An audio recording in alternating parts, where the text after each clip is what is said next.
हरे कृष्णा। आप सब लोगों का स्वागत है भक्ति वैभव कोर्स में। हम लोग स्टडी कर रहे हैं श्रीमद् भागवत महापुराण, स्कंद नंबर 1, अध्याय नंबर 11। और लास्ट टाइम हम लोग आई थिंक श्लोक नंबर 6 या 7 तो हो गया था प्रभु जी। यस, एक से कर रहा प्रभु जी।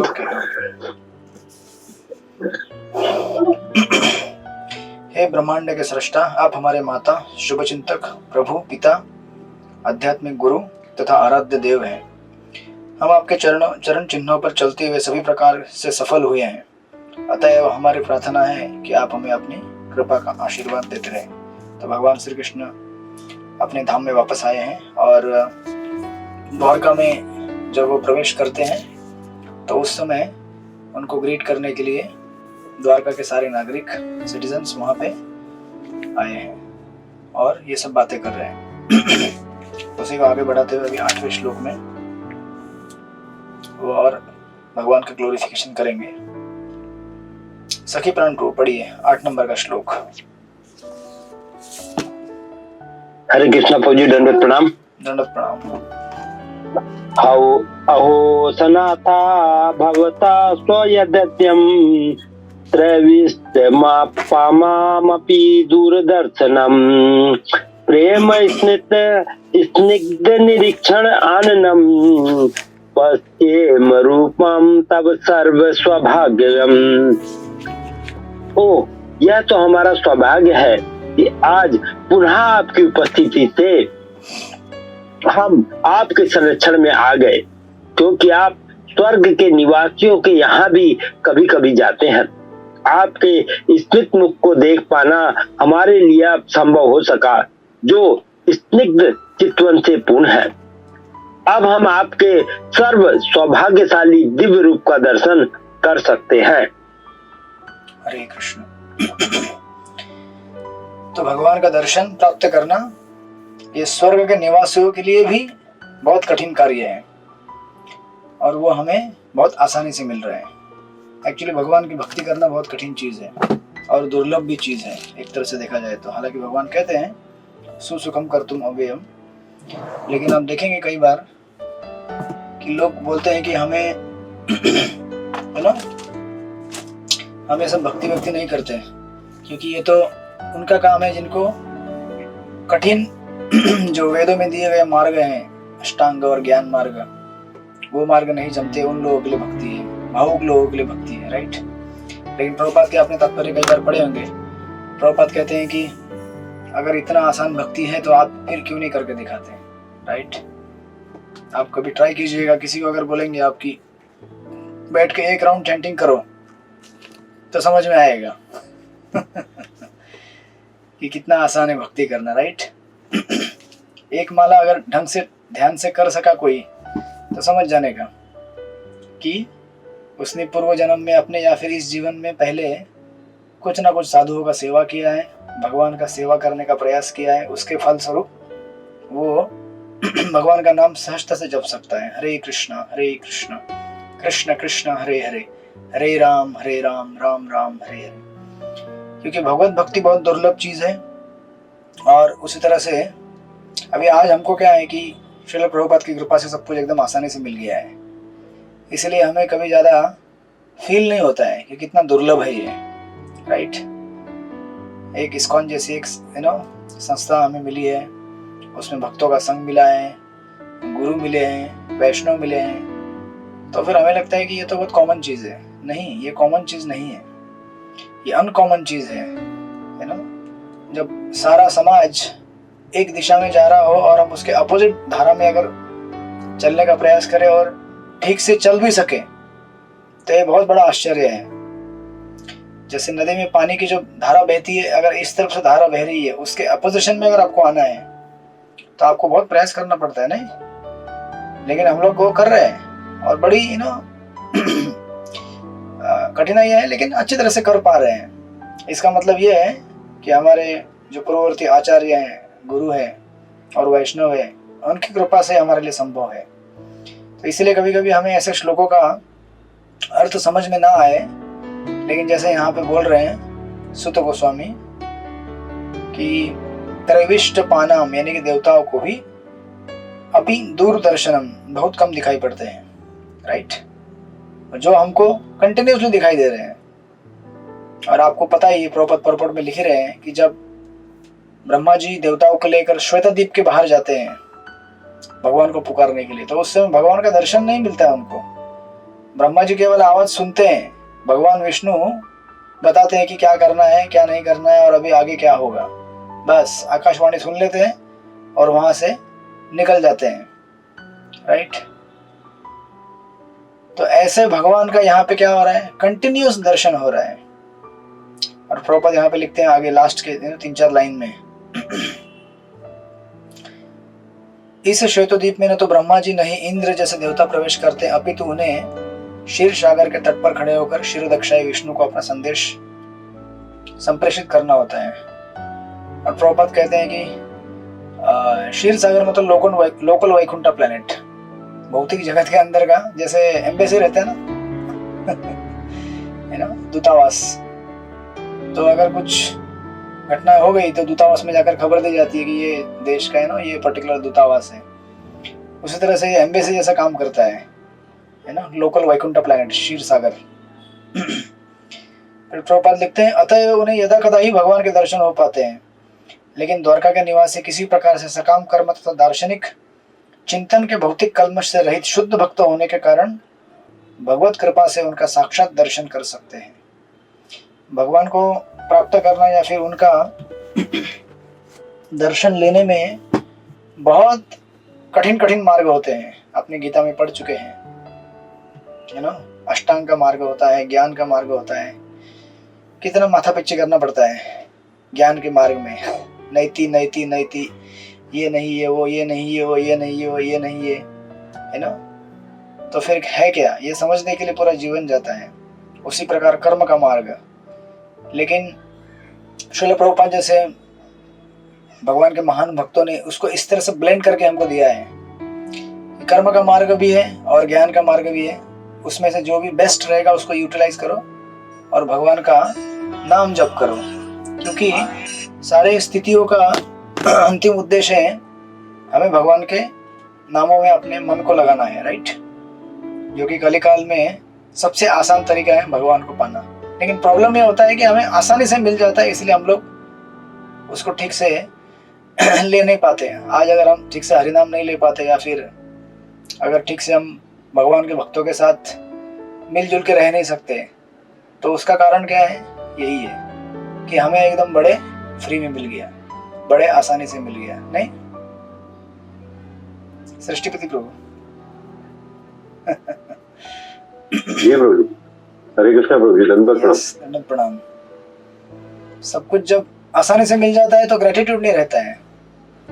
अभी हम जैसे देख रहे हैं कदम कानन महाराज की अंत्य लीलाओं का, है ना, किस प्रकार ऐसे भगवान के भक्तों की लीलाएं, है ना, हमारे आपके जीवन काल में एक आध बार ही हमको देखने को मिलेगी।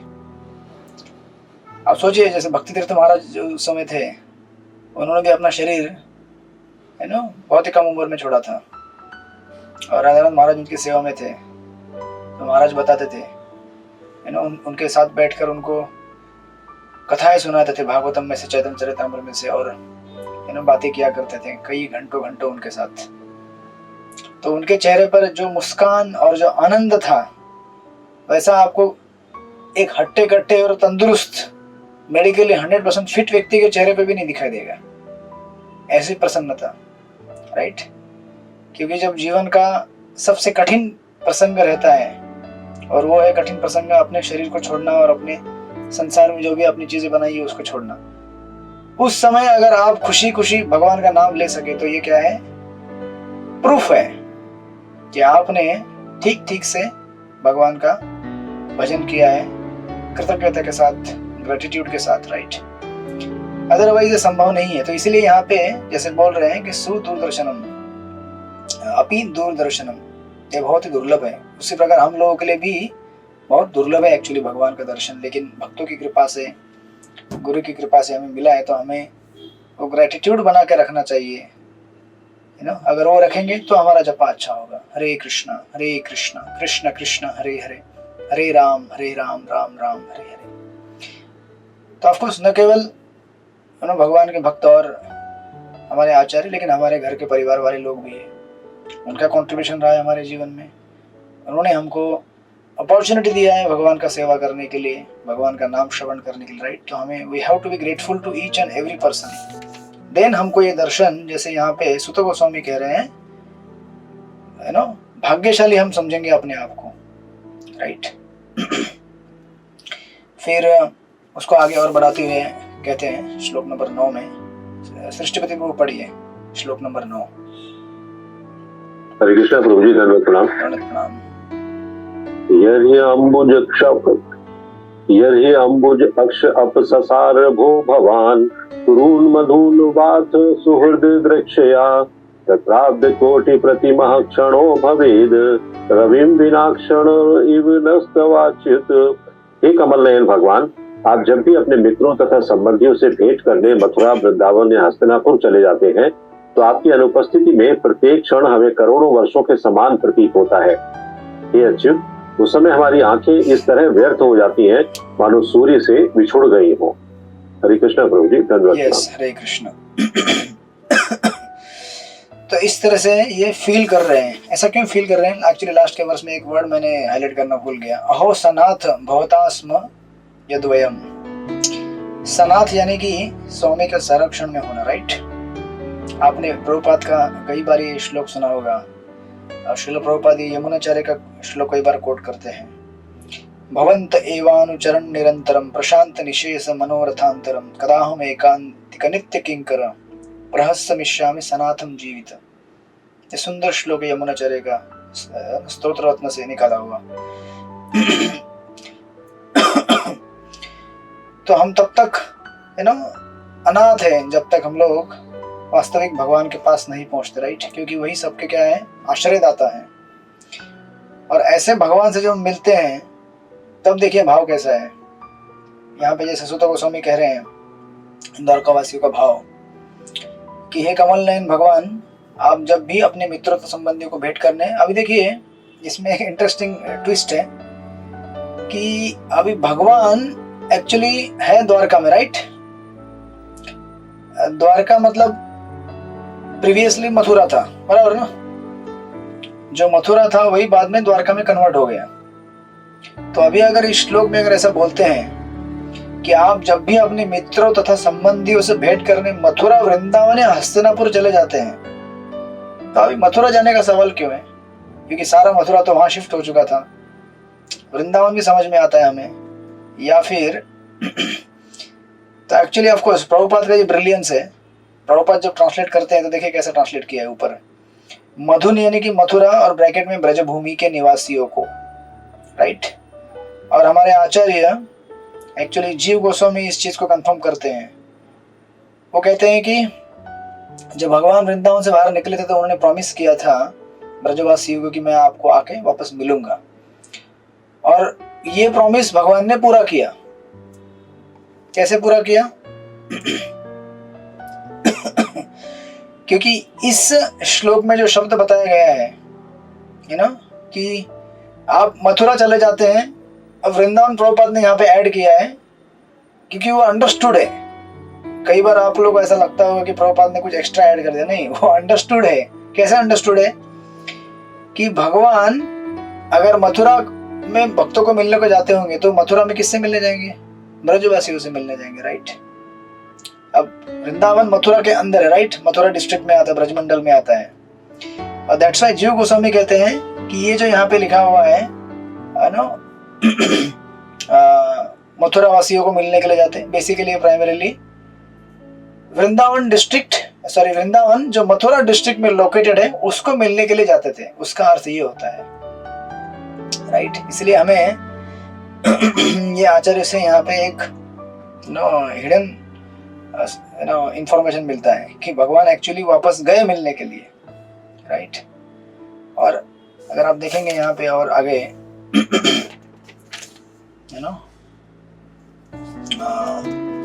परपोर्ट में, तो प्रभुपाद आपको उसका और एक एंगल भी देते हैं कि भगवान के भक्त कभी भी भगवान से दूर नहीं रहते। अब ये हमारे लिए ठीक है ना, ब्रजवासियों के लिए तो है ही है, लेकिन हमारे लिए, क्योंकि हम बोलेंगे हम तो कभी भगवान से ऐसे पर्सनली मिले नहीं, रोज तो मिलते हैं लेकिन फिर भी मिले नहीं, उनके नाम के माध्यम से मिलते हैं हम लोग। हरे कृष्णा कृष्ण कृष्ण हरे हरे, हरे राम राम राम हरे हरे। उनके सेवा के माध्यम से मिलते हैं, उनके अर्च विग्रह के माध्यम से मिलते हैं, राइट। लेकिन प्रभुपाद परपट में एक सुंदर चीज बताते हैं बीच में, और उन्होंने उस शब्द को उठाया है ना, सूर्य का जो शब्द है, आपकी अनुपस्थिति में प्रत्येक क्षण हमें करोड़ों वर्षों के समान प्रतीत होता है। उस समय हमारी आंखें इस तरह व्यर्थ हो जाती है मानो सूर्य से बिछुड़ गई हो। तो प्रभुपाद परपट में कहते हैं कि भगवान की कृपा के बिना हम देख भी नहीं सकते। प्रभुपाद कहते हैं हमें अपनी इंद्रियों पर गर्व है कि ईश्वर का अस्तित्व निश्चित करने के लिए उनका प्रयोग करें, लेकिन अगर देखना भी है तो अपनी आंखों से देखना होता है, राइट। और अगर सूरज की रोशनी नहीं रहेगी तो क्या देखेंगे आप?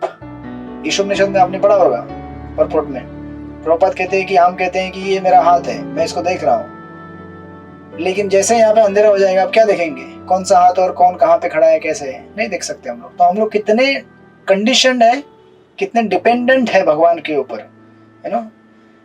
तो फिर थोड़ा आगे जाने में प्रॉपर लिखते हैं जब तक सूर्य का प्रकाश होता है हमारी आंखें कुछ सीमा तक उपयोगी होती है, लेकिन सूर्य प्रकाश के अभाव में आंखें व्यर्थ हो जाती है। उसी प्रकार आदि भगवान परम सत्य होने के कारण श्री कृष्ण की तुलना सूर्य से की गई है। उनके बिना हमारा सारा ज्ञान या तो असत्य है अथवा अधूरा है, राइट।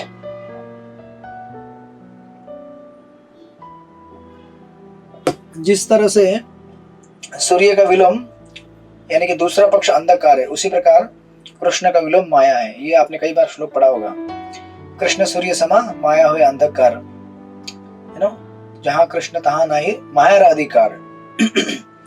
और इसको हमारे प्रैक्टिकल जीवन से कनेक्ट करके प्रभुपाद बोलते हैं कृष्ण द्वारा विकीर्ण प्रकाश से भक्तगण सारी वस्तुओं को उनके सही परिप्रेक्ष्य में देख सकते हैं। भगवत कृपा से शुद्ध भक्त कभी अज्ञान के अंधकार में रह नहीं सकते। क्यों? क्योंकि गीता में भगवान ने बोला है, कौन सा श्लोक है वो गीता का, जो भगवान बोलते हैं कि मैं ज्ञान देता हूं भक्तों को, तेषाम एवानुकंपार्थम अहम अज्ञानजं तमः नाश्यामि आत्मभावस्तो ज्ञान द्वीपेन भासता। कि मेरा भक्त, उस प्रपट में प्रभुपाद लिखते हैं कि कभी कभी ऐसा हो सकता है कि आपके पास मंदिर होगा, आपके पास गुरु महाराज होंगे, आपके पुस्तकें होंगी, वैष्णव होंगे, लेकिन हो सकता है आप किसी का फायदा ना उठाएं, है ना, भक्ति में आगे बढ़ने के लिए। आप गुरु की सेवा ना करें, मतलब किसी कारण की वजह से कर ना पाए, या भक्तों का सेवा ना कर पाए, और आपको शास्त्र पढ़ने में कभी कभी रुचि ना हो, या फिर पढ़ने को ना टाइम मिले, या मंदिर जाने को टाइम ना मिले। लेकिन फिर भी जो भक्त सिंसियर होते हैं, प्रामाणिक होते हैं, और अपना भजन जो भी है ना, जैसे भी जितना भी उन्होंने डिसाइड किया है कि हम इतना क्वांटिटी माला करेंगे, या फिर इतना है ना, घर में जो भी सेवा कर सकते करेंगे, अगर वो भक्त अपनी भक्ति कंटिन्यू करते हैं तो भगवान क्या करते हैं, उनको उनके हृदय से ज्ञान प्रकाशित कर देते हैं। दिव्य ज्ञान हृदय प्रकाशित हो, यानी कि भक्ति में कभी भी कोई अनपढ़ नहीं होता है। आप ये मत समझना कि हम लोगों ने भक्ति शास्त्री और भक्ति वैभव क्लास कर लिया तो हम लोग ज्यादा पढ़े लिखे हैं बाकी भक्तों से। ऐसा नहीं होता है ना। कई बार हम ज्यादा पढ़े लिखे भी अनपढ़ हो सकते हैं, क्योंकि वास्तविक आध्यात्मिक ज्ञान जब एप्लीकेशन में आता है तभी वो विज्ञान में बदल जाता है। जब तक वो एप्लीकेशन में न लाया जाए तब तक वो विज्ञान नहीं हुआ, केवल ज्ञान है, राइट। लेकिन अगर भगवान किसी की सेवा से प्रसन्न हो जाते हैं, उसकी भक्ति और सिंसियरिटी से प्रसन्न हो जाते हैं, तो उसके हृदय में ज्ञान खुद प्रकाशित कर देते, क्योंकि हृदय में बैठे हुए हैं ना वो परमात्मा के रूप में। और जब भगवान ज्ञान देते हैं तो फिर कोई चांस ही नहीं है भक्त का अंधकार में रहने का, राइट।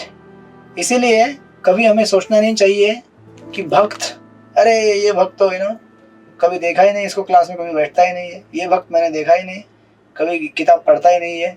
ये मत सोचिए कि केवल किताब पढ़ने से और क्लास में बैठने से आपको ज्ञान मिलेगा। वो प्राइमरी है, इसेंशियल है, बट उसके साथ साथ हमारा हृदय में एक सिंसियरिटी होनी चाहिए, ग्रेटिट्यूड का भाव होना चाहिए, तब जाके वो ज्ञान प्रकाशित होगा, तब जाके वो नाम रिवील होगा हमारे लिए, राइट। क्योंकि भगवान फिर हृदय से उसको वो ज्ञान देंगे। ये कई बार आपने पढ़ा होगा, भागवत के प्रथम स्कंद में भी भगवान ने, है ना, सुत गोस्वामी कहते हैं विदुनोति सहृद सताम, जब आप ठीक ठीक से भजन करते हैं, भक्ति करते हैं, तो भगवान क्या करते हैं, हृदय में अंदर बैठकर झाड़ू लगाते हैं, कचरा साफ कर देते हैं, अनर्थों को दूर कर देते हैं, राइट। इसलिए यहाँ पे प्रभुपाद लिखते हैं आगे, इसलिए यह आवश्यक है कि हम सदा भगवान कृष्ण की दृष्टि के समक्ष रहे, जिससे हम अपने आप को तथा विभिन्न शक्तियों समेत भगवान को भी देख सके। क्योंकि जब आप कंटिन्यूअसली भगवान को देख सके तो कोई भी गलत काम करने का, झूठ बोलने का, है ना, या फिर माया के आसपास भटकने का कोई चांस है ही नहीं। जैसे आपने कई बार सुने होंगे आचार्य के उदाहरण, है ना, रघुनाथ दास गोस्वामी या फिर ऐसे दूसरे कई हमारे आचार्य हैं, बिल्लो मंगल ठाकुर नहीं,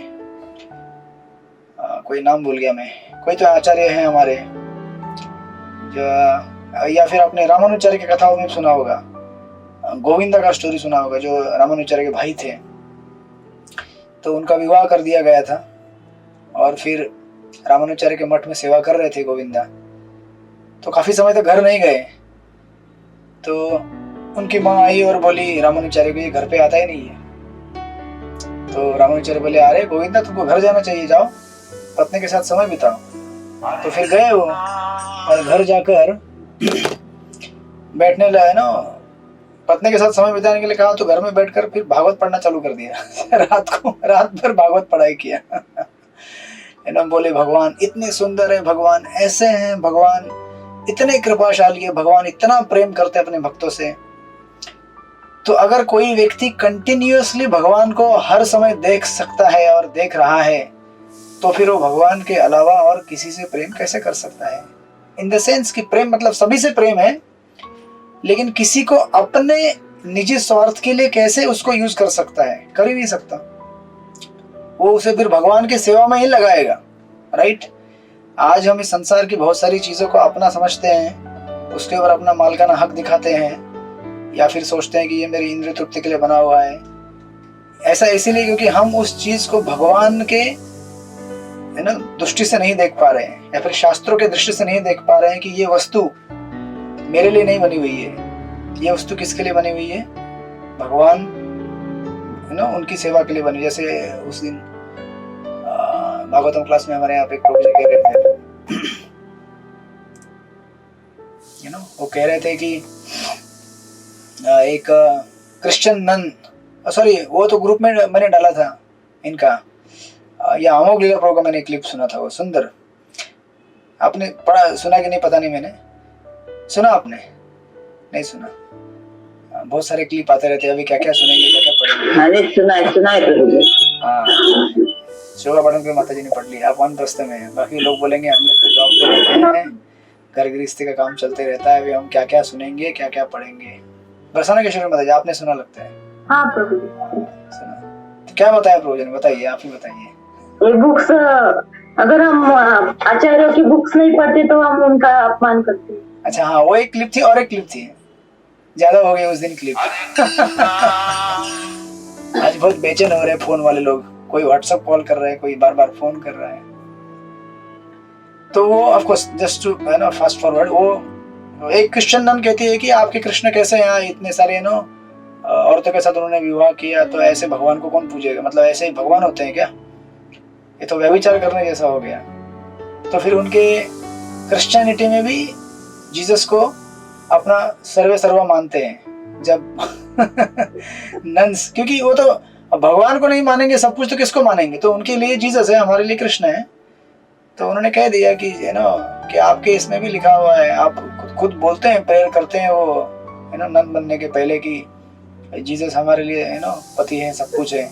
तो संसार में जितने भी नन्स है सब क्या हो गए फिर उनके पत्नियां हो गई। तो फिर तो ऐसा करके उन्होंने उसको रिफ्यूट किया। तो ऑफकोर्स कहने का तात्पर्य ये है कि क्योंकि हमें भगवान दिखते नहीं है हर जगह पे, हम देखने का प्रयास नहीं करते हैं, इसलिए हम संसार की वस्तुओं को एक्सप्लॉइट करना चाहते हैं, उनका शोषण करना चाहते हैं हमारी इंद्रिय तृप्ति के लिए। और इससे हमें लाभ होता नहीं है, इससे होता यह है कि हम लोग और भवबंधन में फंस जाते हैं, राइट। लेकिन माया के मोह के कारण, भ्रम के कारण हम समझ नहीं पाते। लेकिन भक्त अगर सिंसियर रहेगा तो उसके हृदय में भगवान क्या करते हैं, ज्ञान प्रकाशित कर देते हैं और भक्त कभी भी अंधकार में नहीं रह सकता। इसलिए यह आवश्यक कि हम सदा भगवान कृष्ण की दृष्टि के समक्ष रहें, जिससे हम अपने आप को तथा विभिन्न शक्तियों समेत भगवान को भी देख सकें। जिस प्रकार सूर्य के अभाव में हम कुछ भी नहीं देख सकते, उसी प्रकार भगवान की वास्तविक उपस्थिति के बिना हम कुछ भी नहीं, यहाँ तक कि अपने आप को भी नहीं देख सकते। उनके बिना हमारा सारा ज्ञान माया से ढक जाता है। राइट। श्रील प्रभुपाद के तात्पर्य इतने इल्यूमिनेटिंग रहते हैं, प्रकाशमय रहते हैं कि एक पैराग्राफ अगर आपने प्रेम से ठीक से अगर पढ़ा और उसको आत्मसात किया तो आपका अगला 1-1.5 महीना चलेगा उसके ऊपर। राइट। फिर नेक्स्ट पैराग्राफ पढ़ने का उससे और 1-1.5 महीना चलेगा। ऐसे करते करते प्रभुपाद के 18,000 श्लोकों का श्रीमद् भागवतम भगवत गीता जीवन काल तक आपको चलाएगा। ये हमारे लिए बहुत जरूरी होता है। इसलिए जैसे कि आपने वो सुना अमोघ प्रभु का क्लिप, आचार्यों की किताबें पढ़ना बहुत जरूरी है, क्योंकि उन्होंने अपनी सारी शक्ति उसमें लगाई है। सोचिए, अगर आपके पूरे जीवन काल में आपने जो बहुत सारा जो पूंजी है, आपका जो बहुत सारा पैसा है, वो कहाँ अगर किसी एक जगह इन्वेस्ट किया होगा तो सबसे इंपॉर्टेंट जगह रहेगी ना वो। समझो आपको बेटी का शादी कराना है, बेटे का शादी कराना है, या घर में बड़ा घर लेना है, ये आपके लाइफ का ड्रीम रहेगा। राइट। तो आपका सारा एनर्जी उसी में इन्वेस्ट होता है। उसी प्रकार श्रील प्रभुपाद ने अपना सारा मैक्सिमम एनर्जी किस पे इन्वेस्ट किया? बुक्स के ऊपर। तो ऐसी किताबें कितनी एम्पावर्ड है, सोचिए जरा, कितनी पावरफुल, उसके अंदर कितनी एनर्जी है। ऐसी किताबों को हम नहीं पढ़ेंगे तो हम क्या कर रहे हैं? अपने आप को ठग रहे हैं और कुछ नहीं। तो इसलिए प्रभुपाद की पुस्तकों को निरंतर कंटिन्यूसली पढ़ना चाहिए। राइट। तो इस तरह से यहाँ पे कह रहे हैं कि ये आप कहाँ चले जाते हैं? मथुरा वृंदावन चले जाते हैं तो हम लोग उसी तरह हो जाते हैं जिस प्रकार बिना सूर्य के कुछ अस्तित्व होता ही नहीं किसी चीज का। राइट। उसी प्रकार हम लोग बन जाते हैं, बिना आपके हम लोग कुछ भी नहीं है। एंड देन 10वें श्लोक में हरिप्राण प्रभु पढ़िए, आगे इस बात को बढ़ाते हैं। हरे कृष्ण, दंडवत प्रणाम। कथम वयम नाथ चिरोषिते प्रसन्न दृष्टा कीले ताप शोषणम जीवन्ते सुंदरहास शोभितं अपेक्षमाना वदनं मनोहरम् इति विक्षेपयित्र उदीरिता वाचे प्रजानां भक्तवत्सले श्रवणान अनुग्रहं दृष्टा चितवनं प्रवासितनुपुरम्। हरे कृष्ण। हे स्वामी, यदि आप सारे समय बाहर रहते तो हम आपके उस मनोरम मुखमंडल को नहीं देख पाते, जिसकी मुस्कान हमारे सारे कष्टों को दूर कर देती है। भला हम आपके बिना कैसे रह सकते हैं? उनकी वाणी सुनकर प्रजा तथा भक्तों पर अत्यंत दयालु भगवान ने द्वारकापुरी में प्रवेश किया और उन सबों पर अपनी दिव्य दृष्टि डालते हुए उनका अभिनंदन स्वीकार किया। हरे कृष्ण। प्रणाम। तो अपने प्रेम को प्रकट कर रहे हैं भगवान के समक्ष और बता रहे हैं कि आपसे एक बार अगर किसी को आकर्षण हो जाए, आपसे अगर प्रेम हो जाए, तो फिर संसार की कोई भी ऐसी वस्तु नहीं है जो हमें आकर्षित कर सके। प्रभुपाद परपड़ में लिखते हैं, कृष्ण का आकर्षण इतना प्रबल होता है कि एक बार उनसे आकृष्ट हो जाने पर उनका विछोह सह पाना कठिन होता है। तभी तो नारद मुनि छोटे बालक थे 5 साल के, फिर भी उनकी माँ का देहांत हो गया, फिर भी वो रोए नहीं। थोड़ा रोया होगा उन्होंने, दुख हुआ होगा, लेकिन उन्होंने ये समझा और जाना कि हम सब भगवान के हैं और हम सब अपने अपने कर्मों के हिसाब से आज इकट्ठा आए हैं। राइट। जैसे समंदर में अनेक अनेक घास के तिनके, अनेक पत्तियां, डंडियां, लकड़े एक जगह आते हैं पानी के बहाव से, और समय के साथ वो वहां से बिछुड़ जाते हैं। कहाँ जाते किसी को पता नहीं है। राइट। जैसे भागवत के 7वें स्कंद में हिरण्यकश्यप भी कहते हैं कि जैसे होटल में अलग अलग लोग आते हैं, एक ही जगह बैठ के प्रसाद खाते हैं। होपफुली प्रसाद खाना चाहिए, प्रसाद नहीं खाते वो लोग। तो प्रसाद लेकर वहां से फिर कभी आपने कभी पता करने का कोशिश भी नहीं किया होगा कि अरे मेरे साथ जो सामने बैठा था वो व्यक्ति कहाँ गया। राइट। अपना अपना कर्म हम सबको अपने अपने अलग अलग दिशाओं में लेके जाता है। ऐसी दिशाओं में लेके जाते हैं जिसका कोई किसी को पता भी नहीं चलेगा कभी कि कहाँ गया, और कभी जिंदगी में वापस मिलेगा कि नहीं मिलेगा। राइट। लेकिन अगर कृष्ण अगर एक बार हमें मिल गए और उनसे अगर हमारा आकर्षण हो गया तो आकर्षण ऐसा तगड़ा आकर्षण है कि हमसे कभी छूटेगा नहीं। प्रॉपर लिखते हैं यहाँ पे, ऐसा क्यों? क्योंकि हम उनसे उसी तरह शाश्वत रूप से संबंधित हैं जिस प्रकार सूर्य की किरणें सूर्य मंडल से संबंधित है ना। और आगे भी एक उदाहरण देते हैं कि जैसे अग्नि से ऊष्मा और प्रकाश नहीं हटाया जा सकता, राइट? उसी प्रकार भगवान से हमारा जो वास्तविक संबंध है और स्नेह है वो कभी दूर नहीं किया जा सकता। भले कितना भी आर्टिफिशियल कृत्रिम रूप से प्रयास करे उसको दूर करने का, लेकिन हो नहीं सकता, क्योंकि हमारा क्या है, वो वास्तविक आध्यात्मिक स्वभाव है। तो उसको यहाँ पे बता रहे हैं, बादलों द्वारा उनका विलगाव, यानी कि सूर्य और प्रकाश और सूर्य तथा सूर्य प्रकाश को विलग नहीं किया जा सकता। बादलों द्वारा उनका विलगाव क्षणिक तथा कृत्रिम होता है। जो ही बादल हट जाते हैं तो ही सूर्य की किरणें सूर्य की उपस्थिति में अपना सहज तेज बिखरने लगती है। इसी प्रकार सारे जीव जो पूर्ण आत्मा के सूक्ष्मांश हैं, वे भ्रामक शक्ति माया के कृत्रिम आवरण के कारण भगवान से विलग हैं। भ्रामक शक्ति माया के इस आवरण को हटाना है, और ऐसा हो जाने पर जीव भगवान को साक्षात देख सकते हैं और उनके सारे कष्ट तुरंत ही दूर हो जाएंगे। और प्रॉपर लिखते हैं, हम में से प्रत्येक व्यक्ति जीवन के कष्टों को हटाना चाहता है, लेकिन हम नहीं जानते कि उन्हें किस प्रकार हटाया जाए। यहाँ पर उसका समाधान दिया गया है, राइट? तो ये द्वारका के जो भक्त हैं वो अपने भगवान के प्रति जो प्रेम है उनका, उसको यहाँ पे प्रकट कर रहे हैं कि कितना उनसे उनको प्रेम है, राइट? अगर आप कहीं दूर चले जाएं काफी समय के लिए और लंबे समय के बाद घर पे आए और आपको इस तरह से स्वागत किया जाए तो कैसा लगेगा आपको? है ना? लेकिन ऐसा होता नहीं संसार में। यही होता है, आप हमारे लिए क्या लेके आए हैं? अगर हमने बोल दिया आपके लिए कुछ नहीं लेके आए हैं, हम आपके लिए हम खुद आए हैं, नहीं आप नहीं चाहिए हमें। आप क्या लेके आए वो दिखाओ हम, राइट? यहाँ पे देखिए, एक भी द्वारकावासी ऐसा नहीं बोल रहा है कि मेरा क्या होगा, मैं कैसे रहूंगा, भगवान के बगैर मैं हूं ही नहीं कुछ, ये बात बोल रहे हो, है ना? और इसके विपरीत स्थिति हमारे संसार में हमारे लोगों की होती है।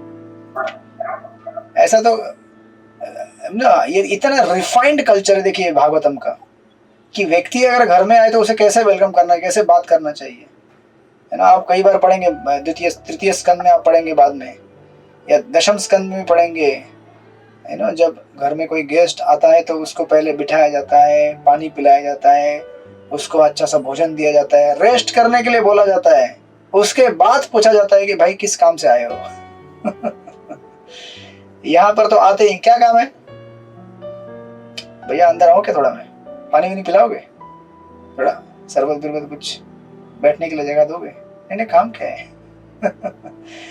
ये तथाकथित संस्कृति जो है हमारे रिफाइंड इमोशंस और कल्चर को पूरी तरह क्या कर दिया है, उसने डैमेज कर दिया है। प्रभुपाद के परपोर्ट्स आगे आएंगे उसके आगे के श्लोकों में। एंड देन 11वें श्लोक में पढ़िए, विमल मधुमत माता जी पढ़िए 11वां श्लोक। मधुभोज दशाहर कुकर अंधक विष्णुधि आत्म तुल्य बने गुप्ताम नागई भोगवती ईव। जिस प्रकार नागलों की राजधानी भोगवती नागों के द्वारा रक्षित है, उसी तरह द्वारका की रक्षा कृष्ण के समान बलवान विष्णु के वंशजों भोज, मधु, दशहा, अहर, कुकुर, अंधक इत्यादि द्वारा की जाती है। हरे कृष्ण। तो अभी यहाँ पे द्वारका की तुलना की गई है नागलोक से, है ना? तो एक पहले तुलना की गई थी स्वर्ग से, दूसरी तुलना यहाँ पे की गई क्योंकि नागलोक भी बहुत ऑपुलेंट रहता है, और स्पेशली इसलिए क्योंकि वहाँ पे कोई ज्यादा कॉम्पिटिटर नहीं है। अभी ऊपर के स्वर्ग के लिए बहुत कंपटीशन रहता है, लेकिन ये जो इसको बिलव स्वर्ग बोलते हैं।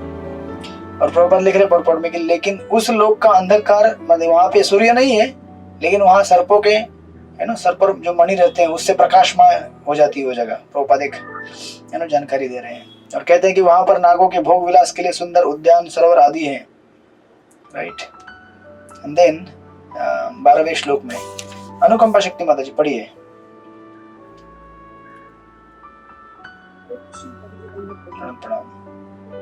सर्व ऋतु सर्व ऋतु सर्व विभव पुण्य वृक्ष लता आश्रमे उद्यान उपवन आरामे वृत पद्म आकर श्रियम। द्वारकापुरी समस्त ऋतुओं के ऐश्वर्य से पूर्ण थी। उसमें सर्वत्र आश्रम, उद्यान, पुष्पोद्यान, पार्क तथा कमलों से पूर्ण जलाशय थे। हरे कृष्ण। हरे कृष्ण। तो द्वारका का वर्णन किया जा रहा है अभी। द्वारका में क्या क्या था।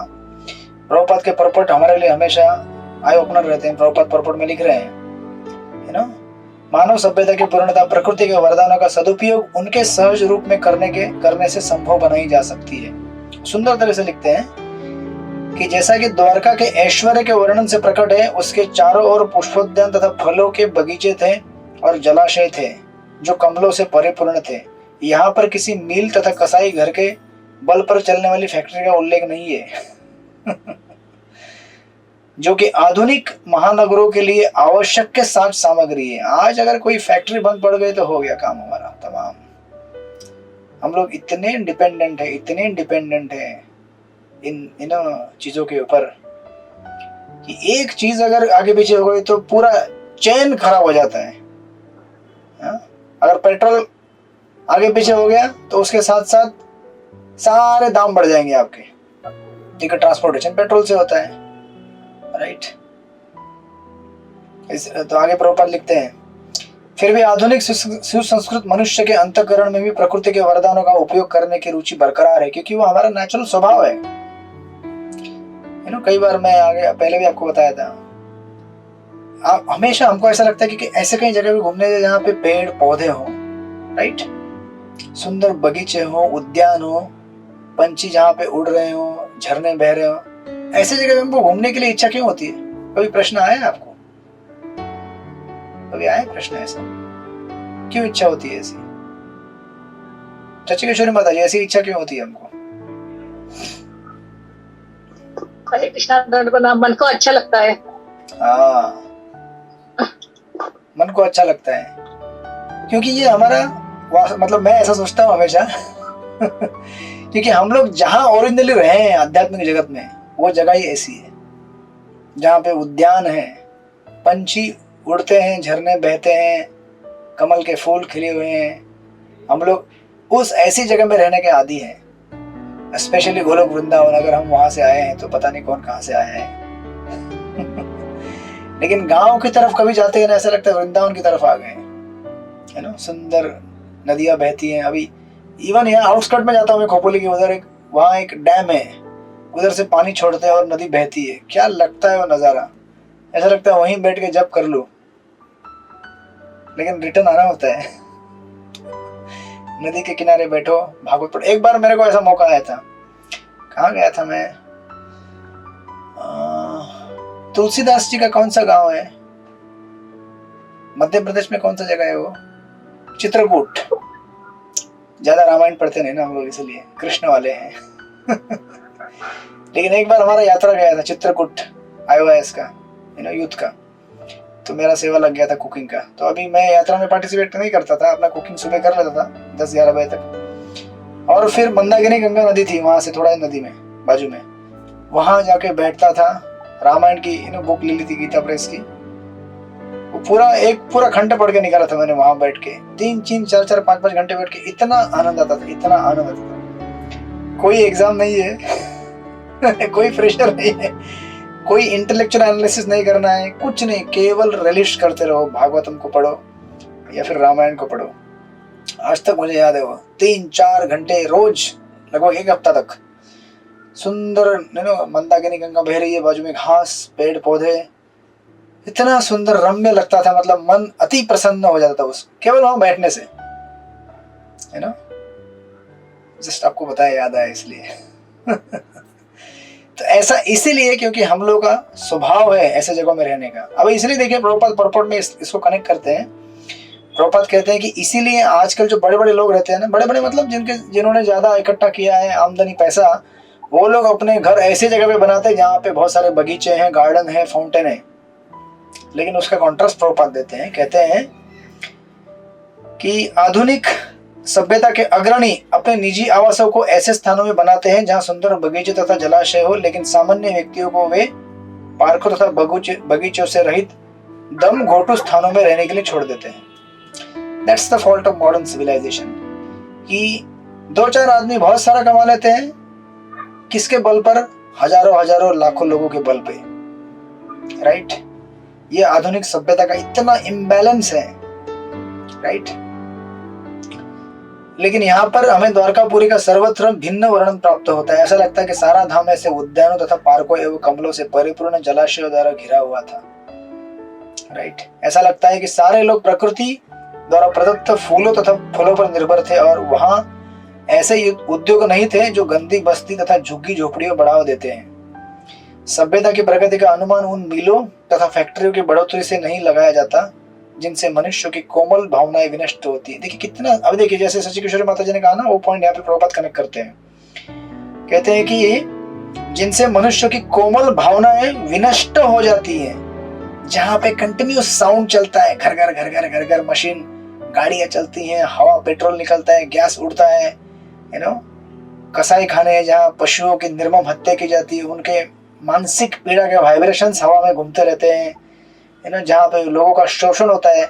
एक्चुअली फैक्ट्री में जो काम करते हैं, बाप रे, मैं खुद फैक्ट्री में काम कर चुका हूँ पहले भी। जब कॉलेज में था तो पार्ट टाइम जॉब में करता था, है ना। 12 घंटे की शिफ्ट रहती थी, सुबह 7 बजे जाने का, रात को 7 बजे आने का। सुपरवाइजर था मैं उस फैक्ट्री में, और वो पाइप बनते थे उस फैक्ट्री में, जिंदल की कंपनी थी। तो बाप रे, कंटिन्यूअस, कहीं से स्मोक उड़ रहा है, कहीं पे पाइप कटने की आवाज आ रही है, कहीं पे क्या हो रहा है, कहीं पे क्या हो रहा है।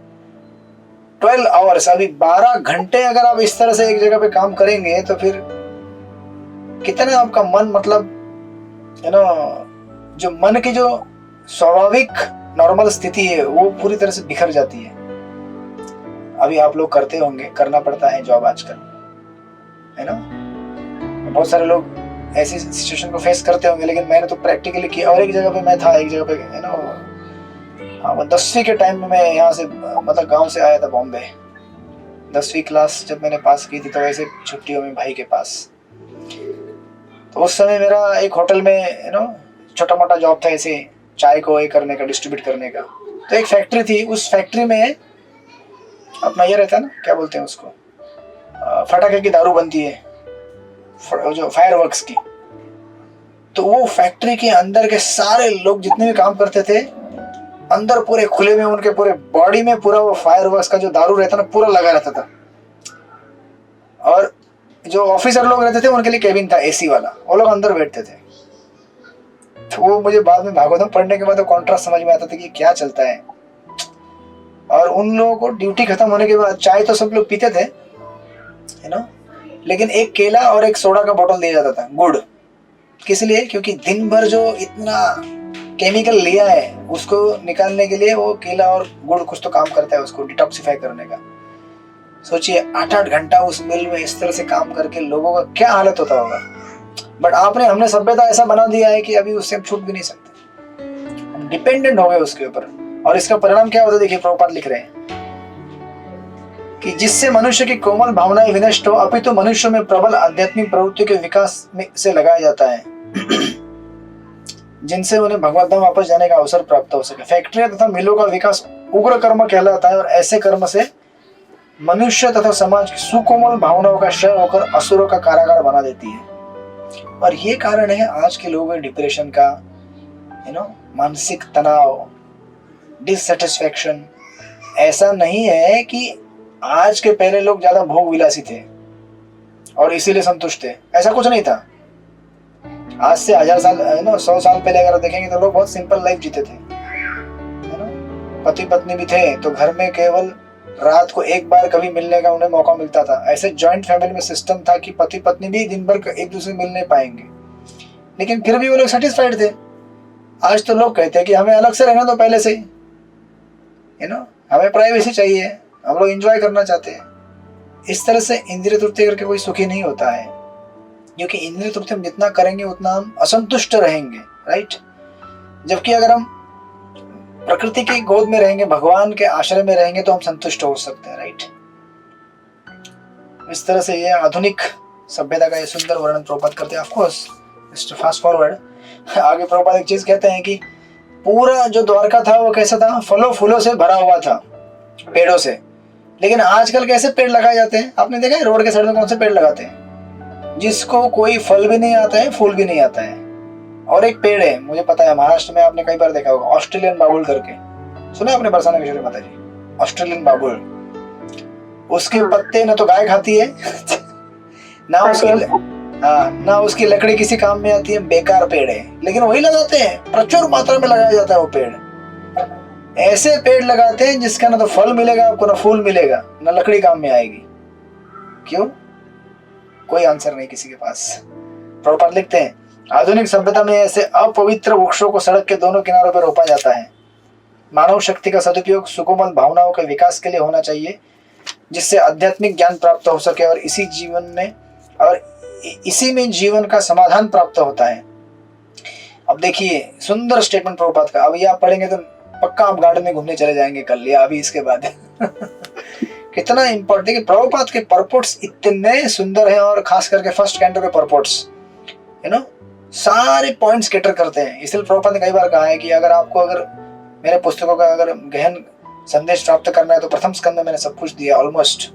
प्रभुपाद लिखते हैं, मनुष्य के शरीर में सूक्ष्म तंतुओं के विकास के लिए फल फूल, सुंदर उद्यान, पार्क, कमलों के बीच क्रीड़ा करते बत्तख एवं हंसों से युक्त जलाशय तथा प्रचुर दूध तथा मक्खन देने वाली गायें आवश्यक हैं।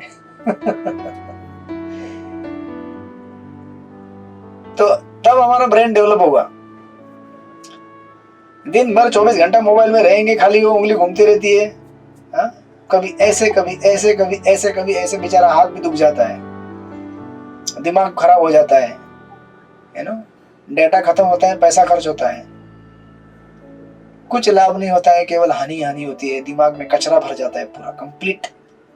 पहले लोग कचरा भरने के लिए उनको प्रयास करना पड़ता था, बाहर कहीं जाके कुछ गलत काम करेंगे। आज तो हम केवल मोबाइल खोल देंगे तो कचरा पूरा भर भर के आएगा हमारे पास। तो इसलिए आज की जो तथाकथित संस्कृति है उसमें इस तरह से लड़ाई झगड़े होना, कलह होना, डिससेटिस्फैक्शन होना, ये सब इसके लिए ये वन ऑफ द मेन कारण है, राइट। तो मनुष्य को सेटिस्फैक्शन नहीं है, समाधान नहीं है जीवन में। इसलिए प्रभुपाद ने कई बार कहा है कि जितना सिंपल हो सके हमें भक्तों का रहना चाहिए, एज फार एज पॉसिबल। अगर हम सिंपल चीजों में अगर अपना जीवन चला सकते हैं तो हम लोग भक्ति बहुत बढ़िया कर पाएंगे। और हम लोग अपने आप को जितना ज्यादा मॉडर्नाइज करने की कोशिश करेंगे उतना हम लोग धोखा खाएंगे, राइट। अभी कई दिन तक मेरे पास एक छोटा फोन था लेकिन कुछ समय ये यूज करने लगता हूँ, कभी कभी कुछ चलाना है, व्हाट्सएप चलाना है, बड़ा हेडेक हो जाता है, क्योंकि उसको चलाना मतलब उसके साथ उसके जितने भी चेले चपाटे सब आ जाते हैं टेक्नोलॉजी इस तरह से बनाया गया है, कंज्यूमरिज्म का एक बहुत बड़ा षड्यंत्र है एक्चुअली देखा जाए तो। चीजों को इस तरह से बनाया जाता है कि आप एक चीज यूज करने जाएंगे लेकिन आपको फोर्स करेंगे, ये भी यूज कर ले, ये भी यूज कर ले, ये भी कर ले, ये भी कर ले, पूरा ले ले, पूरा पैसा मेरे को दे और फिर तू कंगाल हो जा, राइट। और प्रभुपाद लिखते हैं, इसके विपरीत कारागार तुल्य खाने, फैक्ट्रियां तथा कार्यशालाएं श्रमिक वर्ग में आसुरी प्रवृत्तियों को जन्म देती हैं। श्रमिक वर्ग के बल पर ही शोषण को प्रश्रय मिलता है, फलस्वरूप उनमें अनेक प्रकार के उग्र संघर्ष होते रहते हैं। द्वारका धाम का वर्णन मानवीय सभ्यता के लिए एक आदर्श प्रस्तुत करता है। क्या परपोर्ट है प्रभुपाद के, है ना। कोई अगर बिना परपोर्ट के श्लोक को पढ़ेगा बोलेगा हाँ वहां पे कुछ उद्यान थे, पार्क थे, लोग आते हैं द्वारका में, लेकिन प्रभुपाद ने क्या परपोर्ट दिया है इसको, क्या गहराई और क्या विजन है, क्या समझ है, देखिए। तो आप लोग जरूर जाइएगा पार्क में घूमने के लिए, उद्यानों में जाइएगा, नदियों में जाइएगा। हाँ, और एक बार एक ऐसा प्रसंग आया था, आप बोलेंगे आज क्लास में कुछ श्लोक आगे पूरे करेंगे कि नहीं करेंगे लेकिन ये प्रसंग से जुड़े हुए प्रसंग याद आए मुझे। एक बार हम लोग ऋषिकेश गए थे। ऋषिकेश में मालूम है ना आपको, गंगा कितनी सुंदर बहती है, ठंडा ठंडा पानी रहता है वहां। मुझे याद है उस समय मैं गौर कृष्ण महाराज की कथा सुनता था, मतलब स्टार्ट किया था सुनना, भागवत की जो है ना वो 48 श्लोक का सीरीज है, क्लास लेक्चर का एक सीरीज है, क्या सीरीज है वो। उस समय मैं अजामल की कथा सुन रहा था, गंगा के, वो अभी भी याद आता है मुझे, गंगा के किनारे बैठकर जब टेप चालू किया तो कम से कम 1.5, 2, 3 घंटा चलते ही रहा, मैं हिला ही नहीं वहां से। और छोटा फोन था, शायद ऐसे फोन था, ऐसे पकड़ा था मैंने, और मैं सुन रहा था, पता भी नहीं चला कैसे 1, 1.5, 2, 3 घंटे बीत गए। इतनी सुंदर कथा और इतना सुंदर वातावरण, सानिध्य है ना गंगा जी का, ऋषिकेश की पवित्र भूमि का। ऐसे जगह पे मतलब भक्ति करने का अगर अवसर मिले तो मतलब उससे जैसा बढ़िया कुछ है नहीं। और ऑफ कोर्स भक्तों का संग होना चाहिए डेफिनेटली। तो ऐसा कभी आप लोग ट्राई कीजिए, धाम में जाइए, या आपके आसपास सुंदर बगीचे रहेंगे, पार्क रहेंगे, वहां जाइए, तो आपको वहां भी द्वारका दिखेगी, है ना, वृंदावन दिखेगा, क्योंकि वही अनुभूति आपको वहां मिलेगी जो अनुभूति द्वारका वासियों को यहाँ पे मिल रही है, राइट। अगर हम भगवान को याद करते हुए उस जगह पे जाएंगे, हरे कृष्णा कृष्ण कृष्ण हरे हरे, हरे Ram Ram Ram Hare Hare. Yes, and then 13वां श्लोक। पांडव सखी माता जी कहाँ गए आज काशीनाथ प्रभु? हरे कृष्णा प्रभु जी, दंडवत प्रणाम। प्रभु जी आज रोहतक में हरे कृष्णा उत्सव है, अच्छा, तो इसलिए वहाँ चले गए थे। इसलिए आपको सौंप दिया उन्होंने सारा ड्यूटी आज के क्लास का। ठीक है, पढ़िए। नहीं प्रभु जी, मेरे को भी ध्यान में अभी आया, फिर मैंने तुरंत प्रभाव से ज्वाइन किया, मेरे माइंड से स्लिप हो गया था। 7 से 8 क्लास था आज। सॉरी प्रभु जी। कोई बात नहीं, चलिए पढ़िए, 13 नंबर का श्लोक पढ़ लीजिए जी। गोपुर द्वार मार्गेषु कृत कौतुक तोरणाम चित्रध्वज पताका अग्र अंत प्रतिहत आतपाम। भगवान के स्वागतार्थ नगर का द्वार, घरों के दरवाजे तथा सड़कों के किनारे झंडियों से सजे बंधनवार बहुत ही सुंदर ढंग से केले के वृक्षों तथा आम की पत्तियों जैसे मांगलिक प्रतीकों से सजाए गए थे। झंडियों, फूल मालाएं तथा चित्रित संकेत एवं लिखे गए सुवाक्य धूप को अवरुद्ध कर रहे थे। हरे कृष्णा। हरे कृष्णा। देखिए कितना सुंदर वर्णन है, यू नो, कैसे वेलकम किया जाता है, हमें यहाँ से सीखना चाहिए। और यू नो प्रभुपाद के परपोर्ट्स और ये सुंदर श्लोक यहाँ पे है ना, जैसे एक चीज यहाँ पे लिखी गई है कि फूल मालाएं तथा चित्रित संकेत एवं लिखे गए सुवाक्य धूप को अवरुद्ध कर रहे थे, यानी कि धूप से बचाने के लिए। देखिए अभी अगर आप किसी को वेलकम कर रहे हैं और बहुत धूप लगे तो मजा नहीं आएगा उसको, नहीं। अच्छा दिखना भी चाहिए, साथ में धूप भी नहीं लगनी चाहिए, यू नो, प्लीजिंग एटमॉस्फेयर होना चाहिए। कितना केयर और कंफर्ट लिया जाता है, राइट। ये जैसे इंग्लिश में कहते हैं रेड कारपेट वेलकम, उस तरह का वेलकम, मतलब फुल रॉयल ओपुलेंस और फुल कंफर्ट के साथ, यू नो, कि आप हमारे लिए कितने इंपॉर्टेंट है इसको बतलाया जा रहा है वहां पे। तो आपको प्रभुपाद लिखते हैं परपोर्ट में कि विशेष उत्सव की सजावट के लिए प्रतीक भी प्रकृति के उपहारों से केले के वृक्ष, आम के वृक्ष, फलों तथा फूलों से लिए गए थे, न कि प्लास्टिक के पेड़ पौधे। आजकल यहाँ पे देखते हैं हम लोग, यहाँ हमारे मंदिर में भक्तिगत हॉल है, वहाँ पे शादी लगती है तो वो प्लास्टिक के लगते हैं सारे फूल। कितना इनऑस्पिशियस है प्लास्टिक, बट ठीक है। अभी कुछ नहीं तो है ना, अभी प्लास्टिक के फूल, प्लास्टिक के पेड़, प्लास्टिक के नो प्लेट्स चलेगा, बीच में कीर्तन कर लेंगे तो वो कंपेंसेट कर देगा थोड़ा बहुत। एंड देन 14th वर्स पढ़िए फटाफट। कन्हैया प्रेम माता जी आप पढ़ेंगे 14वां नंबर का श्लोक। हरे कृष्ण प्रभु जी। हाँ पढ़िए।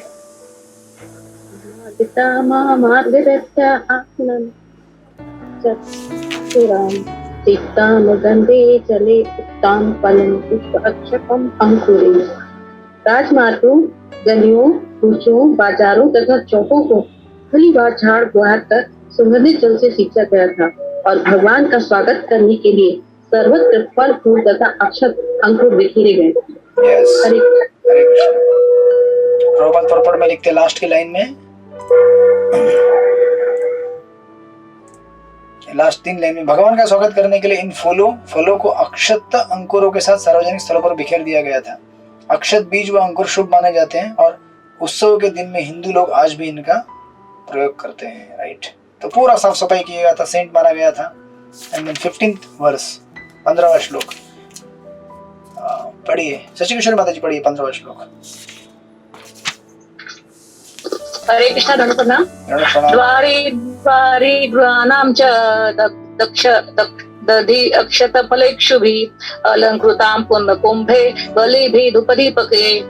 प्रत्येक घर के द्वार पर दही, अक्षत फल, गन्ना तथा पूरे भरे हुए जल पात्रों के साथ ही पूजन की सामग्री, धूप तथा बत्तियां सजा दी गई थी। हरे कृष्ण। तो स्वागत करने के लिए ऐसा नहीं था कि केवल गवर्नमेंट के ऑफिसर आए थे नहीं, प्रत्येक नागरिक अपने अपने क्षमता के हिसाब से भगवान को वेलकम करने के लिए उसने ये सब अरेंजमेंट किया था। इतना प्रेम है। इट्स नॉट जस्ट ऑफिशियल कि अरे कोई सरकारी अधिकारी आया, चलो गवर्नमेंट के लोगों को आगे भेजो, बाकी लोग अपने घर में बैठ जाओ। नहीं, ऐसा नहीं था, सारे लोग आए थे। प्रॉपर लिखते हैं कि अपितु अपने अपने स्वार्थ के अनुसार आवश्यक वस्तु जैसे धूप, दीप, फूल, मिठाई तथा स्वादिष्ट खाद्यों द्वारा भगवान की पूजा भी की गई थी। ये सभी वस्तुएं भगवान को अर्पित की गई और वहां पर एकत्र नागरिकों को प्रसाद वितरित किया गया। लास्ट में प्रॉपर लिखते हैं, सॉरी आगे लिखते हैं, अतएव यह आज के शुष्क स्वागत जैसा न था। क्या रिफाइंड कल्चर देखिए। सेलिब्रेशन है तो प्रसाद भी बांटा जाना चाहिए ना भैया। बिना प्रसाद के सेलिब्रेशन कैसे होगा? जैसे प्रभुपाद 1965 में 26 सेकेंड एवेन्यू में 66 में जब चला था क्लासेस, कुछ भी नहीं था इस्कॉन, मतलब किचन नहीं था, कुछ नहीं था। लेक्चर के बाद प्रभुपाद एक एप्पल लेते थे, एप्पल को बारीक बारीक बारीक स्लाइस करते थे, भगवान को भोग लगा, एप्पल एक एक स्लाइस सबको देते थे प्रसाद। आज वो एक एप्पल का स्लाइस एक बड़ा प्लेट बन गया है यू नो 8, 10, 15 अलग अलग आइटम्स के साथ। उतना लंबा सफर चला है, लेकिन प्रभुपाद देखिए कि एक एक एप्पल के एक एक स्लाइस भी प्रसाद है, ले लो प्रसाद है। ये वैदिक सभ्यता ऐसी होती है। प्रभुपाद लास्ट में लिखते हैं या आगे लिखते हैं, प्रत्येक घर भगवान को ऐसा स्वागत करने के लिए प्रस्तुत था, अतः राजमार्गों तथा गली कूचों के घर घर में ऐसा प्रसाद नागरिकों को बांटा गया और यह समारोह सफल रहा। प्रसाद वितरण के बिना कोई भी उत्सव पूरा नहीं होता। यही वैदिक संस्कृति की शैली है। राइट, तो आप लोग अपने अपने घर में प्रसाद ले लीजिएगा अभी और खुशी मनाइएगा कि भगवान द्वारका में पहुंच गए। तो हम आगे देखेंगे अगले सत्र में कल कि किस प्रकार फिर बाकी भक्तों का वर्णन होगा और फिर और द्वारका के कुछ व्यक्तियों का वर्णन यहाँ पे आगे दिया जाएगा। हरे कृष्णा। हरे कृष्णा। आप सब लोगों का स्वागत है हमारे भक्ति वैभव कोर्स में। हम लोग स्टडी कर रहे हैं श्रीमद् भागवत महापुराण गणत प्रणाम, प्रथम स्कंद, अध्याय नंबर 11, भगवान श्री कृष्ण का द्वारका में प्रवेश। तो हम कल श्लोक नंबर 15 पे रुक गए थे। प्रत्येक घर के द्वार पर दही, अक्षत फल, गन्ना तथा पूरे भरे हुए जलपात्रों के साथ ही पूजन की सामग्री, धूप तथा बत्तियां सजा दी गई थी।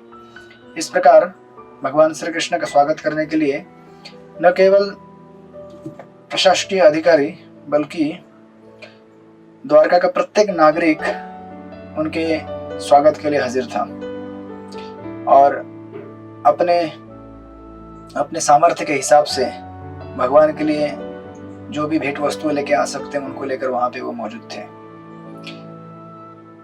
इस प्रकार हमने लास्ट पर्पट का लास्ट पॉइंट पढ़ा था कि जो भी भोग लगाया गया था भगवान को, वो सारा भोग वहां पे बाद में सबको बांटा गया था। और प्रभुपाद लास्ट की लाइन लिखते हैं, प्रसाद वितरण के बिना कोई भी उत्सव पूरा नहीं होता और यह वैदिक संस्कृति की शैली है। और इसके पूर्व हम देख रहे थे, तो कल कौन कौन गया था गार्डन में पार्क और गार्डन में गए कि नहीं आप लोग, कि नहीं गए? फिर मैं, अच्छा आप गए, ओके। तो मुझे समय नहीं मिला तो मैंने यूट्यूब पे लगा दिया नेचर वॉक उसको देखा थोड़ा समय और बस हो गया। क्या करें, अभी फिजिकली नहीं जाने मिला, वर्चुअल देख लिया। तो आपको अनुभव आएगा फिर कि हम लोग जब ऐसे जगहों पे जाते हैं तो there is a change in the mind. Why? Because the atmosphere is in the mode of goodness. Of course जहाँ भगवान की सेवा होती है वो जगह सत्वगुण से आगे निकल जाती है, दिव्य विशुद्ध सत्व में रहती है। प्रभुपाद हमेशा कहते हैं कि संसार में अलग अलग जगह अलग अलग मोड्स में रहती है, यू नो। वन सत्वगुणी माने जाते हैं और शहरों को रजोगुणी माना जाता है, और जहाँ पे ब्रोथेल्स है, यू नो, जहाँ पे कसाई खाने हैं, उसको तमोगुणी माना जाता है, राइट। तो ये अपने अपने गुणों के अनुसार इनका अपना अपना प्रभाव हमारे पर पड़ता है और भगवान का मंदिर दिव्य स्थिति में रहता है डेफिनेटली। बट आई थिंक आपके घर सब में भगवान की पूजा अर्चना बहुत जबरदस्त चलती है, इसलिए आप लोगों को लगा कि यहीं पर वैकुंठ है, अभी और कहाँ जाएंगे। एंड देन अभी एक भक्तों का लिस्ट दिया है यहाँ भी और आगे भी आएंगे कि कौन कौन वहाँ पे थे। पढ़िए रमेश मोदी प्रभु, पढ़िए श्लोक नंबर 16 और 17। हरे कृष्ण भगवान प्रणाम। निसम्य पृष्ठ मायांतम वासुदेव मामना अकोश उग्रसेन रामच अद्भुत विक्रम प्रद्युम्न च अरुण च सांबो जाम्बवती सुत रस्योत्सित शयनाथ सन भोजना। यह सुनकर कि परम प्रिय कृष्ण द्वारका धाम पहुंच रहे, महामना वासुदेव अपूर उग्रसेन बलराम प्रद्युम्न चारुदेशन तथा जाम्बवती पुत्र शाम सभी इतने प्रसन्न हुए कि उन्होंने लेटना बैठना तथा भोजन करना छोड़ दिया। हरे कृष्णा भूतन। जब आपका अगर कोई फेवरेट स्टार अगर आपके सामने आ जाए, है ना, जो भी आपने बना के रखा होगा, है ना, आज के तथाकथित जो स्टार रहते हैं तो लोग ऐसे, मतलब एक बार यहाँ पे मुंबई में माइकल जैक्सन आए थे, तो उनको देखने के लिए बाप रे, है ना, महाराज जी अपने प्रवचन में कह रहे थे जिनको उनके पास जाने को नहीं मिल रहा था, जो है ना विरह महसूस कर रहे थे उनसे, उनको फ्लाइंग किस भेज रहे थे। सब कुछ छोड़ छाड़ के, स्कूल कॉलेज पढ़ाई धंधा नौकरी सब छोड़ के उनके पीछे लगे थे। तो महाराज बता रहे थे कि ये लोग ऐसे संस्कार जमा कर रहे हैं जिनको साफ करने में कई जन्म लगेंगे, है ना, महाराज श्री बता रहे थे। क्योंकि वो जो क्रेज है, जो आकर्षण है ना, वो बेसिकली हमारी एक जरूरत है, एक नीड है। हम सब किसी ना किसी से आकर्षित जरूर होना चाहते हैं, राइट। हमेशा आपने सुना होगा कि हम प्रेम देना चाहते हैं और प्रेम लेना चाहते हैं, तो उसमें कोई प्रॉब्लम नहीं है। लेकिन जो सामने व्यक्ति है, वो व्यक्ति अगर शुद्ध भक्त है या फिर भगवान है, तभी हमको उसमें, है ना, संपूर्ण रूप से संतोष और आदान प्रदान मिल सकता है। एक्चुअली भक्ति योग में हम जब आते हैं तो कुछ चेंज नहीं होता है, everything remains the same how we operate in the material world. हम लोग भी खाते पीते हैं, सोते हैं, लोगों से मिलते हैं, प्रेम करते हैं, कभी गुस्सा होते हैं, राइट। वही चीजें आध्यात्मिक जीवन में चलती हैं, सिर्फ पर्सन को चेंज करना होता है। तो यहाँ पे ये जो भगवान के जो भक्त दिए गए हैं सारे के सारे, ये जो भगवान को देखे, तो ये लोग अपना सब कुछ छोड़ छाड़ कर भगवान को देखने के लिए, उनका वेलकम करने के लिए आ गए। तो ऑफकोर्स प्रभुपाद परपोर्ट में एक एक का डिटेल देते हैं, वसुदेव कौन थे, अक्रूर कौन थे, उग्रसेन कौन थे। मैं उतना डिटेल में नहीं जाऊंगा, आप लोग कई बार पढ़ चुके हैं और आप बाद में परपोर्ट में पढ़ ही लेंगे इन लोगों को। तो इन सारे भक्तों का लिस्ट दिया है ना, भगवान बलराम के बारे में, प्रद्युम्न, फिर चारुदेशन, सांब, ना, इसमें से कुछ भगवान के पुत्र भी हैं, है ना, और कुछ उनके अंकल, पिता, ऐसे वगैरह वगैरह। तो ये लंबा लिस्ट है। संदीपानी मुनि के बारे में, है ना, सॉरी, जब बलदेव के बारे में बता रहे हैं तो किस प्रकार वो लोग, है ना, गुरुकुल में रहे, और पूरा, मतलब प्रभुपाद जब हिस्ट्री नैरेट करते हैं कभी कभी है ना, तो इस तरह से आपको लेके जाएंगे जैसे मानो आप अभी उस जगह पे पहुंच जाओगे इन डेप्थ। कभी कभी मुझे लगता है कि अगर हमारा कैपेसिटी उतना होता पढ़ने का, तो प्रभुपाद उतना दिए होते हमको, है ना। उतना है नहीं हमारे कैपेसिटी, इसलिए प्रभुपाद अपने आप को रेस्ट्रिक्ट करके, जैसे, है ना, कई बार कहा जाता है कि भगवान के, आपने गीता में पढ़ा है 4थे अध्याय में, भगवान अलग अलग जगह पे अवतार लेते हैं, लेकिन भगवान उतना ही बोलते हैं जितना उनके फॉलोअर समझ पाएंगे भगवान के बारे में, उससे ज्यादा नहीं बताते, क्योंकि समझने वाला नहीं हो, या फिर समझने वाले से ज्यादा फिर उसका मे बी कैपेसिटी नहीं रहेगा अगर समझने का प्रयास भी करें, या फिर उसको उतना ही देना चाहिए जो इसेंशियल उसके लिए जरूरी है अभी। तो प्रभुपाद के पर्पस में आपको कई बार ऐसा दिखेगा, है ना, इन डेप्थ पूरा। अगर आप इसको, है ना, लिखने जाएंगे तो किताब बन जाएगी छोटी सी, है ना, बायोग्राफी एक एक बाहर आपने देखा होगा, ऐसे कई किताबें आती हैं गीता प्रेस की, छोटी छोटी किताबें, छोटे छोटे डिटेल रहते हैं, और प्रभुपाद तो अपने पर्पस में इन पूरे डिटेल्स को दे रहे हैं। तो आप लोग बाद में पढ़ लीजिएगा, एक एक डिटेल इन भक्तों के बारे में दिया हुआ है, यू नो। तो लास्ट की प्रभुपाद 3 लाइन लिखते हैं पर्पट में, इस तरह भगवान श्री कृष्ण के ये पुत्र अपना अपना स्थान त्याग कर तथा विश्राम करना, बैठना, खाना जैसे कृत्यों से विरत होकर अपने पूज्य पिता की ओर दौड़ पड़े, क्योंकि उनको उतना उनसे स्नेह है, प्रेम है, राइट। एंड देन 18वें श्लोक में विमल मधुमाता जी पढ़िए, श्लोक नंबर 18।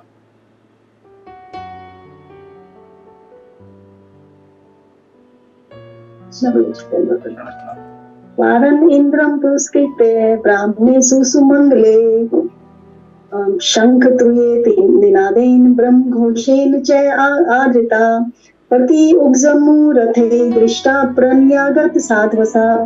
वे फूल थामे हुए ब्राह्मणों समेत रथों पर भगवान की ओर तेजी से बढ़े। उनके आगे आगे सौभाग्य के प्रतीक हाथी थे, शंख तथा तुरही बज रहे थे और वैदिक स्त्रोत उच्चारित हो रहे थे। इस प्रकार उन्होंने स्नेह सिक्त अभिवादन किया।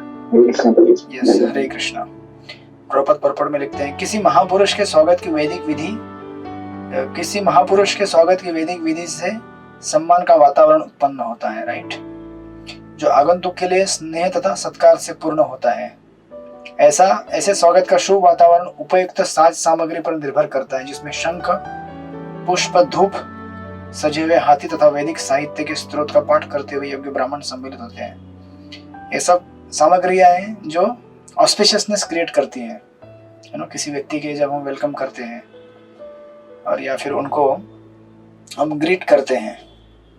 तो आपको आज के मॉडर्न कॉन्टेक्स्ट में ज्यादा फूल दिखेगा, ये धूप भी तो पता नहीं, शंख और वैदिक इंपॉर्टेंट सबसे है वैदिक स्त्रोतों का पाठ करना, यू नो, और ब्राह्मणों का प्रेजेंस रहना वहां पे, क्योंकि ये मोड ऑफ गुडनेस क्रिएट करने में मदद करते हैं। अदरवाइज हमेशा जो यू नो आज के जो तथाकथित वेलकम सेरेमनीज होती है या फिर जो भी होता है पूरे राजसिक रहते हैं, इन द सेंस कि कोई भी किसी को मिलने के लिए आता है क्योंकि उसको लगता है कुछ तो लाभ होगा हमें, यू नो, कुछ मिलेगा हमको, या फिर हम 2-4 फोटो खिंचवा लेंगे आज के कॉन्टेक्स्ट में, तो हम दिखा सकते हैं कि मैं देखो ये व्यक्ति के साथ घूम रहा था, राइट। लेकिन एक्चुअली वो वेलकम नहीं करना चाहते, उनको कुछ ना कुछ हेतु रहता है।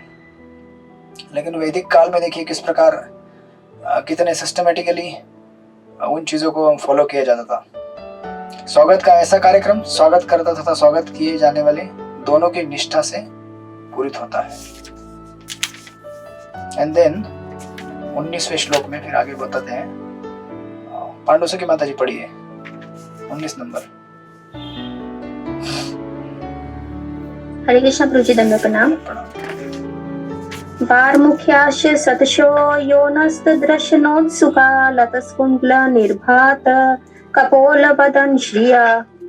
उसी समय सैकड़ों विख्यात वेश्याएं विविध सवारियों पर आरूढ़ होकर आगे बढ़ चली। वे सभी भगवान से मिलने के लिए अत्यंत उत्सुक थी और उनके सुंदर मुखमंडल चमचमाते कुंडलों से सुशोभित थे, जिनके कारण उनके ललाट की शोभा बढ़ रही थी। हरे कृष्ण।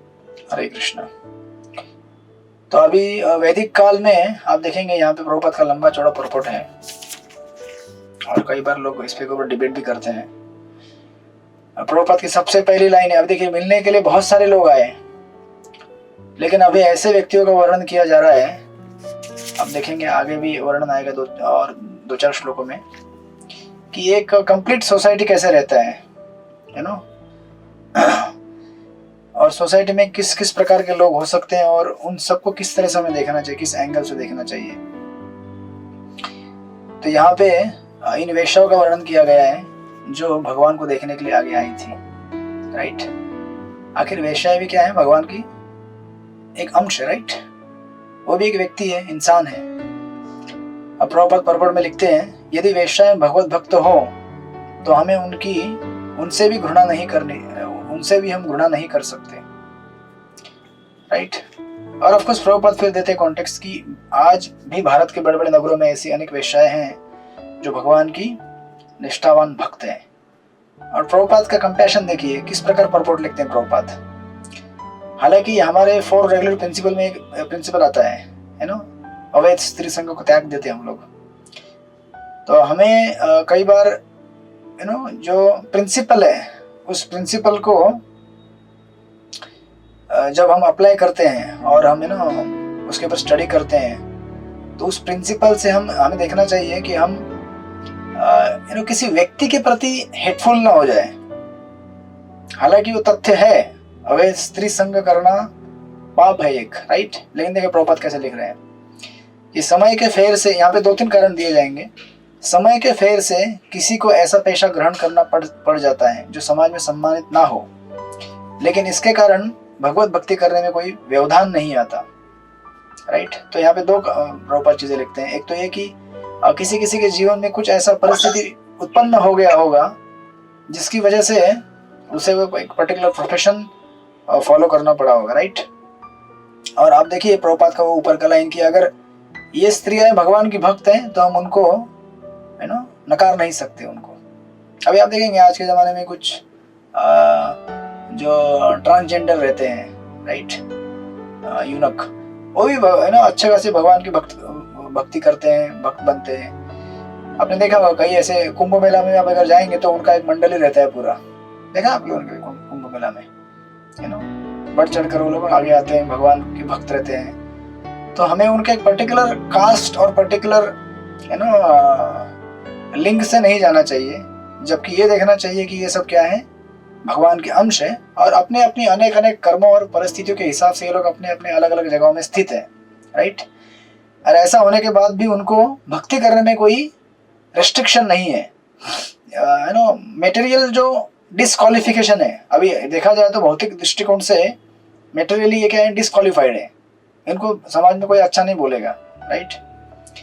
लेकिन at the same time spirituality के लिए ये लोग ऐसा नहीं कि क्वालिफाइड नहीं है। एट द सेम टाइम हमें ये ध्यान देना चाहिए कि हम जब जीवन में भक्ति करने के लिए कोई जैसे कई बार आपने सुना होगा अनुकूल्यस्य संकल्प प्रतिकूल्यस्य वर्जनम, तो जो भी फेवरेबल है उसको हम बढ़ावा देते हैं या फिर उसको हमें ग्रहण करना चाहिए, राइट। लेकिन कुछ किसी के जीवन में कुछ ऐसी स्थितियां हो सकती है जिसकी वजह से वो उस प्रिंसिपल को अप्लाई ना कर पाए। जैसे आपने कई बार सुना होगा, कई उदाहरण ऐसे आते हैं भक्तों के, किसी का मांस का दुकान रहता है, कई जनरेशन का दुकान रहता है, दादा परदादा से वही व्यवसाय चलता रहता है।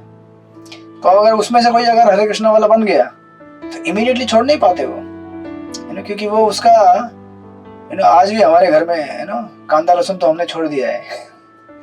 लेकिन जब मेरी माँ गाँव जाती है वो भी इनिशिएटेड है, लेकिन मेरा भाई है, फिर पिताजी है, पूरा जॉइंट फैमिली है, तो आज भी खेत में लहसुन और प्याज लगाया जाता है। अब वो मना नहीं कर सकती, अरे लहसुन प्याज कैसे लगाया, मैं हरे कृष्णा वाली हूँ, मैं ये सब खाती नहीं है। आप नहीं खाते लेकिन हम सब खाते हैं, तो लगाना पड़ता है ना। तो खेत में जाती है वो, कभी जब गाँव जाती है तो वो ऐसा नहीं कि अभी अगर हम लोग देखेंगे अरे ये खेत में लहसुन लगा हुआ है, इसमें पानी नहीं दूंगी मैं, लहसुन लगा हुआ है ऐसा नहीं कर सकते ना, देना पड़ता है उनको। और घास लगी रहेगी वो निकाल देती है, पानी देती है उसको, पेड़ पौधे को बढ़ा देती है, वो कांदा लहसुन जो भी रहेगा। तो ऑल ऑफ अ सडन हम लोग नहीं छोड़ सकते उसको, क्योंकि वो पूरे परिवार का वो जनरेशन आया है वैसे, है ना। इसी प्रकार अभी ये तो थोड़ा माइल्ड हो गया एग्जाम्पल, किसी किसी का ऐसा रहता है कि कोई मीट का शॉप हो, या फिर कोई ऐसा किसी का एक कोई होटल हो जहाँ पे शराब पिलाई जाती हो, तो suddenly all of a sudden उसको छोड़ नहीं सकते। हाँ, ग्रेजुअली भक्त कोशिश करता है कि मैं इससे निवृत्त होकर कोई दूसरा व्यवसाय करूं, लेकिन सडनली उसको चेंज करना कठिन है, राइट। तो अगर वो ऐसा भक्त है तो इसका मतलब ये नहीं कि वो डिस्क्वालिफाइड है, राइट। तो मेरी माँ भी 16 राउंड करती है, इनिशिएटेड है, और तुलसी की पूजा करती है गांव में। वहाँ पे मुझे हमेशा बताती है तुलसी लगा के रखा है खेत के बाजू में घर है हमारा, उधर गांव में बाजू में बड़ा एक नदी है, इससे जॉइंट फैमिली है, अलग अलग छोटे छोटे अपने अपने घर बनाए हुए हैं। तो बताती रहती है तुलसी को मैं रोज सेवा करती हूँ, जपा करती हूँ जब भी गाँव जाती है। तो फिर मैं पूछता हूँ और क्या क्या हुआ, तो बोलती है कि लहसुन का लगाया है, कांदा लगाया है उस खेत को पानी देना पड़ता है। मैं बोले देते रहो, है ना, कोई बात नहीं, आप नहीं खाते हो ना बस। अभी बाकी जो खाते हैं अभी क्योंकि क्या है ना, सडनली एलिनेट नहीं कर सकते उन लोगों को हम लोग। अगर सडनली आपने अगर बोल दिया अरे, तो फिर क्या हो जाएगा, थोड़ा भी जो चांस है उनको भक्त बनाने का वो भी निकल जाएगा, राइट। तो इसीलिए बहुत सावधानी से रहना पड़ता है अगर हमको, क्योंकि हम लोग उस सोसाइटी के पार्ट हैं, राइट। अगर आपको कभी किसी ने शादी में बुलाया तो आप मना नहीं कर सकते, जाना पड़ता है ना। और कभी कभी उनके साथ खाना भी पड़ता है वहाँ पे जो बनाया होगा। ऑफकोर्स वो लोग बोलते हैं कि ये जैन वाला है, ये वैष्णव वाला है, आप खा लो, लेकिन फिर भी क्या करें, अभी एक ही कढ़ाई में बनाया होगा, जहाँ पे लहसुन की सब्जी बनाई होगी वो भी खा लेना पड़ता है, खा लेते हैं। क्योंकि अगर कंप्लीटली उनसे अगर रिश्ता तोड़ देंगे तो फिर क्या होता है, एक तो या तो वो हमको पागल समझेंगे है ना, ये हम तो उनको पागल समझते ही हैं, लेकिन ज्यादा मौका है कि वो हमको पागल समझना चालू कर देंगे, और फिर जो थोड़ा बहुत मौका है प्रीचिंग करने का वो भी निकल जाएगा। तो ऑफकोर्स इसमें बैलेंस भी रखना चाहिए। ऐसा नहीं कि आप हमेशा हर पार्टी में जाते हैं, हर पार्टी में खाते हैं। कभी कभी ऐसी स्थिति आएंगी कि जबरदस्ती आपको जाना ही पड़ेगा, पार्टी में खाना ही पड़ेगा। तो ऐसे कुछ रेयर स्थितियां हैं। उसी प्रकार यहाँ पे ये जो स्त्रियां हैं इनकी ऐसी स्थिति है, लेकिन ये भगवान की भक्त हैं, क्योंकि धाम में रह रही है, द्वारका धाम में रह रही है। अब प्रभुपाद उसके आगे 2-3 तर्क वितर्क देते हैं कि ऐसा क्यों होता है। प्रभुपाद लिखते हैं कि इस वर्णन से ज्ञात होता है कि आज से 5000 वर्ष पूर्व द्वारका जैसे नगर में भी जहां श्री कृष्ण निवास कर रहे थे वेश्याएं रहती थी। इसका अर्थ यह है कि समाज के समुचित निर्वाह के लिए वेश्याएं भी आवश्यक है। अभी कभी कभी ये परपोट पढ़ के लोग बहुत डिबेट पे आ जाते हैं, अरे ऐसा कैसे राइट। लेकिन देखिए प्रभुपाद का आगे रीजनिंग क्या आता है।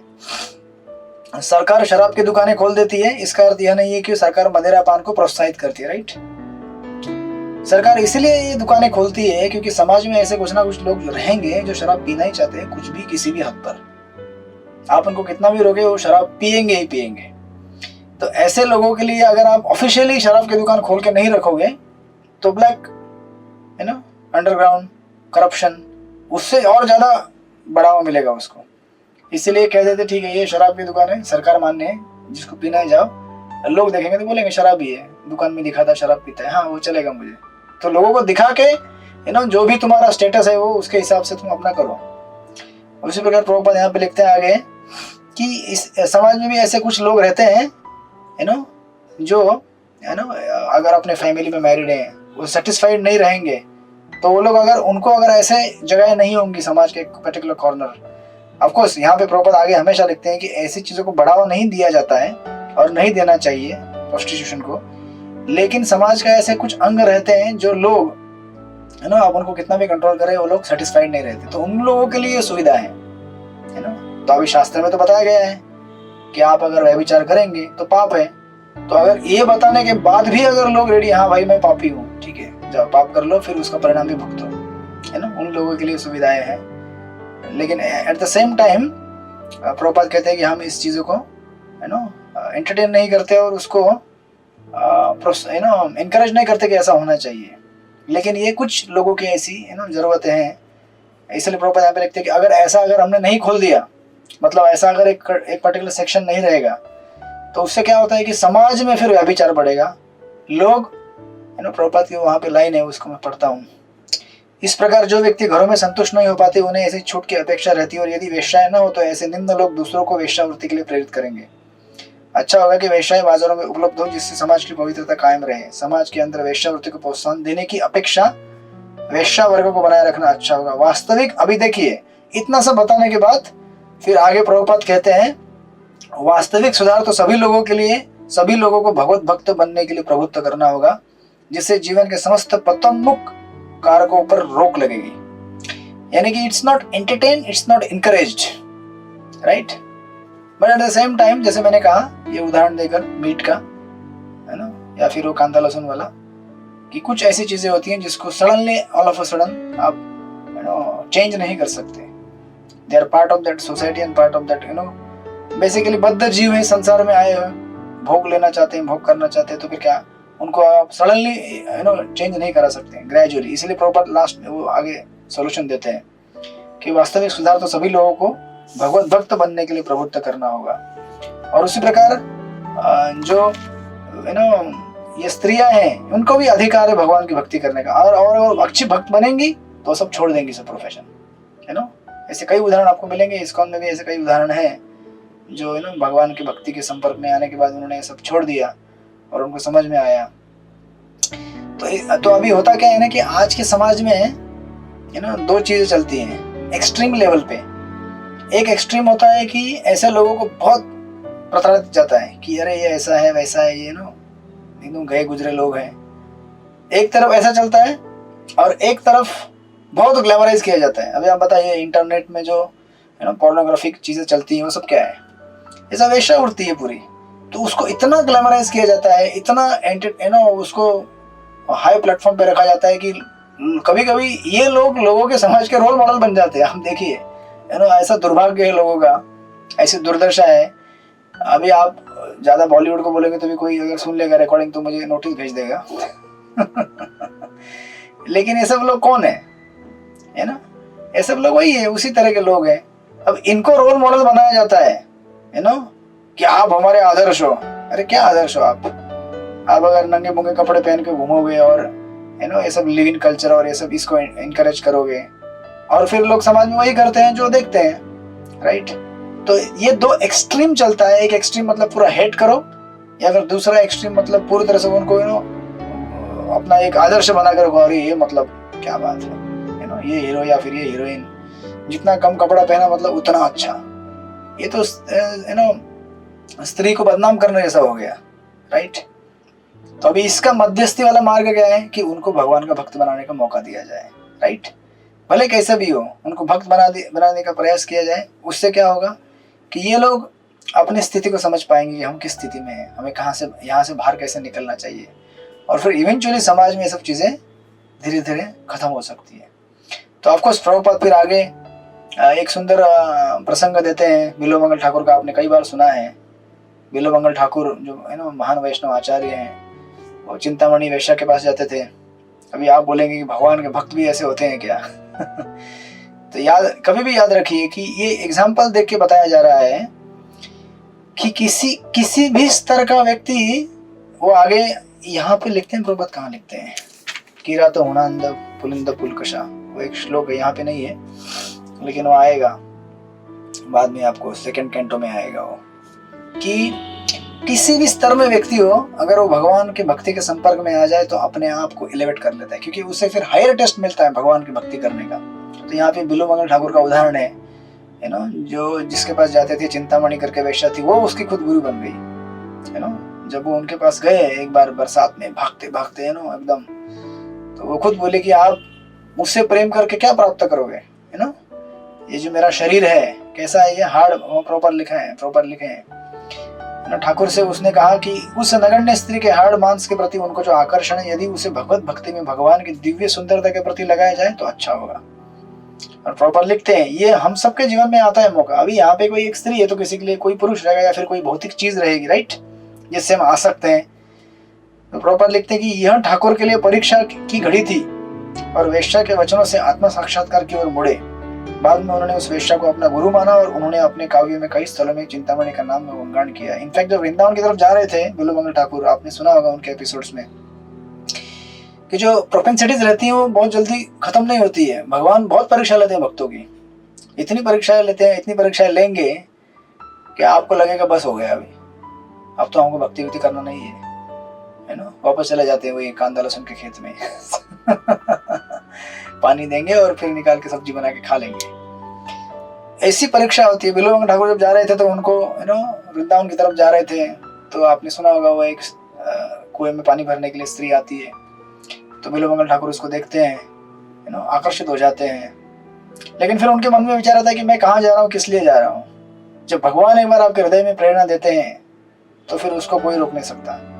फिर उनको बोलते हैं कि आपके बाल में लगा हुआ जो पिन है मुझे चाहिए, है ना, और उस पिन से अपना आंख फोड़ के निकाल देते हैं। सोचिए, मतलब डिटर्मिनेशन का एक्सट्रीम लेवल, क्या डिटर्मिनेशन रहेगा। सोचिए कि ये आंखें मेरी है ना मेरे दुख का कारण है, भगवान से दूर होने का कारण है, तो इनको मैं निकाल देता हूँ। ऑफकोर्स वो तो भगवान के पार्षद है, नित्य इस जगत में आकर हमको अपनी लीलाओं के मार्फत से दिखा रहे हैं कि भगवान की भक्ति में कितना दृढ़ होना चाहिए, कितना भगवान परीक्षा लेंगे तो भी हमें कितना संयम रखना चाहिए, है ना। उस दिन मैं महाराज का लेक्चर सुन रहा था, महाराज कह रहे थे कि एक्चुअली सक्सेस मतलब क्या होता है भक्ति में या फिर किसी भी जीवन में, कार्य में। सक्सेस मतलब बार बार जब आप फेल हो जाते हैं, एक बार फेल हो गए, फिर फेल हो गए, फिर फेल हो गए, फिर फेल हो गए, ऐसे फेल होते होते होते जब तक आप उस कार्य को छोड़ते नहीं है तब तक आप क्या है, सक्सेसफुल है। यानी कि फेल होना मतलब क्या है, साइन है क्या साइन है कि आपने कुछ तो प्रयास किया। तो फेल वही होते हैं ना जो प्रयास करते हैं, जो प्रयास नहीं करते वो फेल कैसे होंगे। नहीं आपको समझ में आया? कन्हैया प्रिय माता जी समझ में आया कि नहीं आया? तो हम लोग फेल हो जाएंगे और होते रहेंगे और होते रहते हैं हमेशा। तो इसका मतलब ये कि हम लोग प्रयास करते हैं और करने का प्रयास। अब जितनी बार, तो महाराज कह रहे थे कि जितनी बार आपको फेल्योर आएगा और आप अगर छोड़ेंगे नहीं उस चीज को, नहीं मुझे फिर भी आगे बढ़ना है, तब तक आप नहीं हारे हैं, आप आगे बढ़ रहे हैं, जीत रहे हैं। और जिस दिन आप बोले अरे बहुत हो गया यार, एक बार ट्राई किया, 2 बार ट्राई किया, 3 4 5 बस, इससे ज्यादा अटेम्प्ट नहीं कर सकते हम लोग। अरे इससे ज्यादा क्या, लाखों करोड़ों बार अटेम्प्ट करना पड़ेगा आपको। ये कोई ऐसा वैसा एग्जाम पेपर नहीं है जो आप बोलेंगे कि थोड़ा पढ़ाई कर लिया 4 घंटा, है ना, फिर बैठ के या लेक्चर दे दिया या फिर कुछ लिख लिया, हो गया। नहीं है ना, आपको मतलब उस दिन मैं कहाँ पढ़ा था, भक्ति शास्त्र में पढ़ा रहा था, एक चैतन्य टंडन का सुंदर है ना कोट है, कहते हैं कि हमें भगवान को जब शरण आना होता है, एक दिन शरण आके नहीं होता है, 2 दिन शरण आके नहीं होता है, मोमेंट बाय, ये महाराज का भी स्टेटमेंट है, मोमेंट बाय मोमेंट हमें सरेंडर करना पड़ता है। मोमेंट बाय मोमेंट समझते हैं क्या आप लोग? मतलब हर क्षण हमारे पास एक फ्रीडम है कि मैं भगवान को याद करूं या माया को याद करूं, भगवान को याद करूं या माया को याद करूं। एवरी मोमेंट, जितनी बार हम भगवान को चॉइस करेंगे, सिलेक्ट करेंगे, है ना, उतना हम दृढ़ होते जाएंगे। और अगर नहीं कर पाए, फेल हो गए, तो भी अगर हम छोड़ेंगे नहीं वो अपनी जिद और भगवान के पास जाने का प्रयास नहीं छोड़ेंगे, तो हम लोग क्या है, प्रगति पथ पर है। अदरवाइज, है ना, जैसे यहाँ पे इतना सुंदर उदाहरण है बिल्वमंगल ठाकुर का, है ना, हम अगर इस तरह से डिटर्मिनेशन रखेंगे तो हम उतना आगे बढ़ सकते हैं, राइट।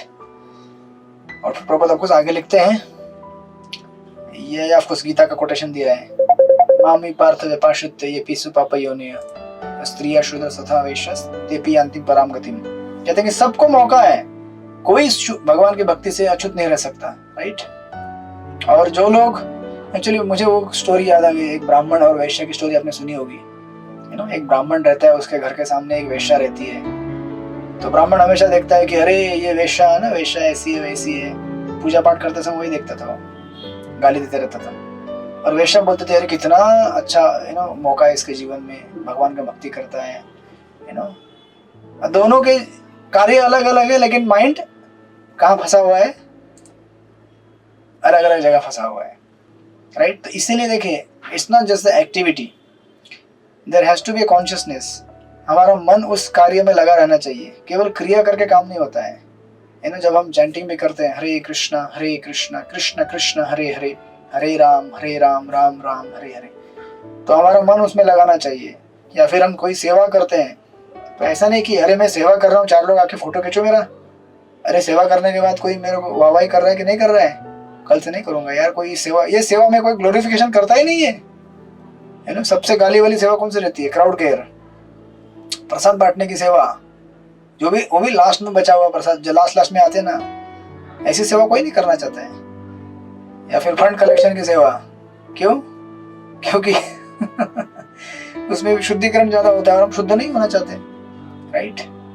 थैंकलेस टास्क बहुत सारे लोग नहीं करना चाहते हैं, हम में से बहुत सारे लोग वैसी सेवा करना चाहते हैं जिसमें कुछ माल मिले थोड़ा, इस शरीर के लिए या फिर मन के लिए, तभी हमको मजा आता है, राइट। लेकिन असली प्यूरिफिकेशन हमारा तब होता है जब हम ऐसी भी सेवाएं करें जो हमें पसंद नहीं है और जमती नहीं है, राइट।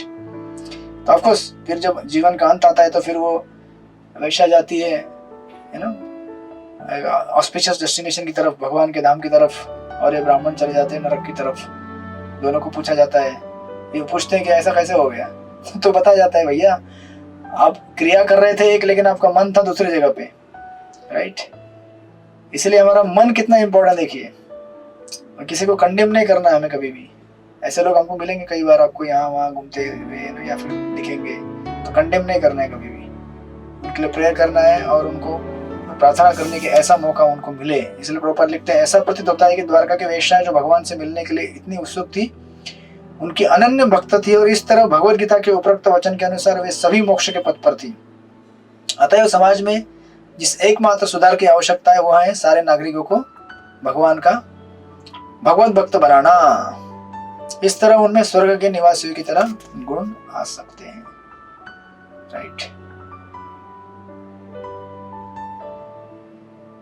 इस तरह से ये वर्णन करते हैं प्रभुपाद कि हमारे जीवन में ऐसे लोगों के साथ जो इनकाउंटर करेंगे या फिर हमारे जीवन में कभी ऐसी घटनाएं होंगी, तो हमें अपना संयम बना कर रखना है और भगवत भक्ति में आगे बढ़ना है, क्योंकि परीक्षा तो हमारी हर समय होगी। राइट, मानसिक स्तर पे, बॉडी लेवल पे, हर स्तर पे हमारी परीक्षा होगी, लेकिन हमें धैर्य नहीं हारना है। सभ्यता की प्रगति की कसौटी यह है कि लोग मोक्ष के मार्ग के लिए शिक्षित है या नहीं और उस पर अग्रसर है या नहीं। राइट, ये सिविलाइजेशन का मानदंड होना चाहिए। उस हिसाब से आज का सिविलाइजेशन क्या है, एकदम गया गुजरा है इस दृष्टिकोण से कोई अपने आप को मोक्ष के मार्ग पे लेकर नहीं जाना चाहता है। राइट, एंड देन फिर 20वें श्लोक में बता रहे हैं कि और कौन कौन से लोग आए थे वहां पे। पढ़िए सृष्टिपति प्रभु 20 नंबर का श्लोक। हरे कृष्ण प्रभु जी, धन्यवाद, प्रणाम। नट नर्तक गंधर्वा सूतमागध वंदिनः गायन्ति च उत्तम श्लोक चरितान्यद्भुतानि च।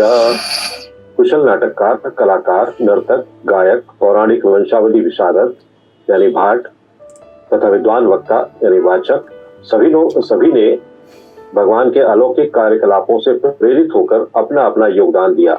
इस प्रकार वे आगे बढ़ते गए। प्रभुपाद लिखते कि ऐसा प्रतीत होता है कि 5000 वर्ष पूर्वी समाज को नाटककारों, कलाकारों, नर्तकों, गायकों, पौराणिकों, वंशावली विशारदों, सार्वजनिक वक्ताओं की भी आवश्यकता पड़ती थी। आजकल लोग बोलते हैं अरे आज ही हमारा बॉलीवुड आया है, हॉलीवुड आया है, अरे भैया ये पहले भी था लेकिन सिविलाइज्ड फॉर्म में था। आजकल जिस तरह से आप लोग गंदगी फैलाते हो वैसा नहीं था। अगर कोई किसी के अंदर कला है तो वो भी क्या करता था, भगवान के गुणगान गाता था। यहाँ पे कैसे लिखा है देखिए। और एक चीज इंपॉर्टेंट लिखी है यहाँ पे कि नर्तक, गायक तथा नाटक कलाकार अधिकांश शूद्र जाति के होते थे, जबकि आज के समाज में मतलब बाप रे, कोई नाटककार, कलाकार, गायक मतलब उसको ऐसा बड़ा चढ़ा के दिखाया जाता है।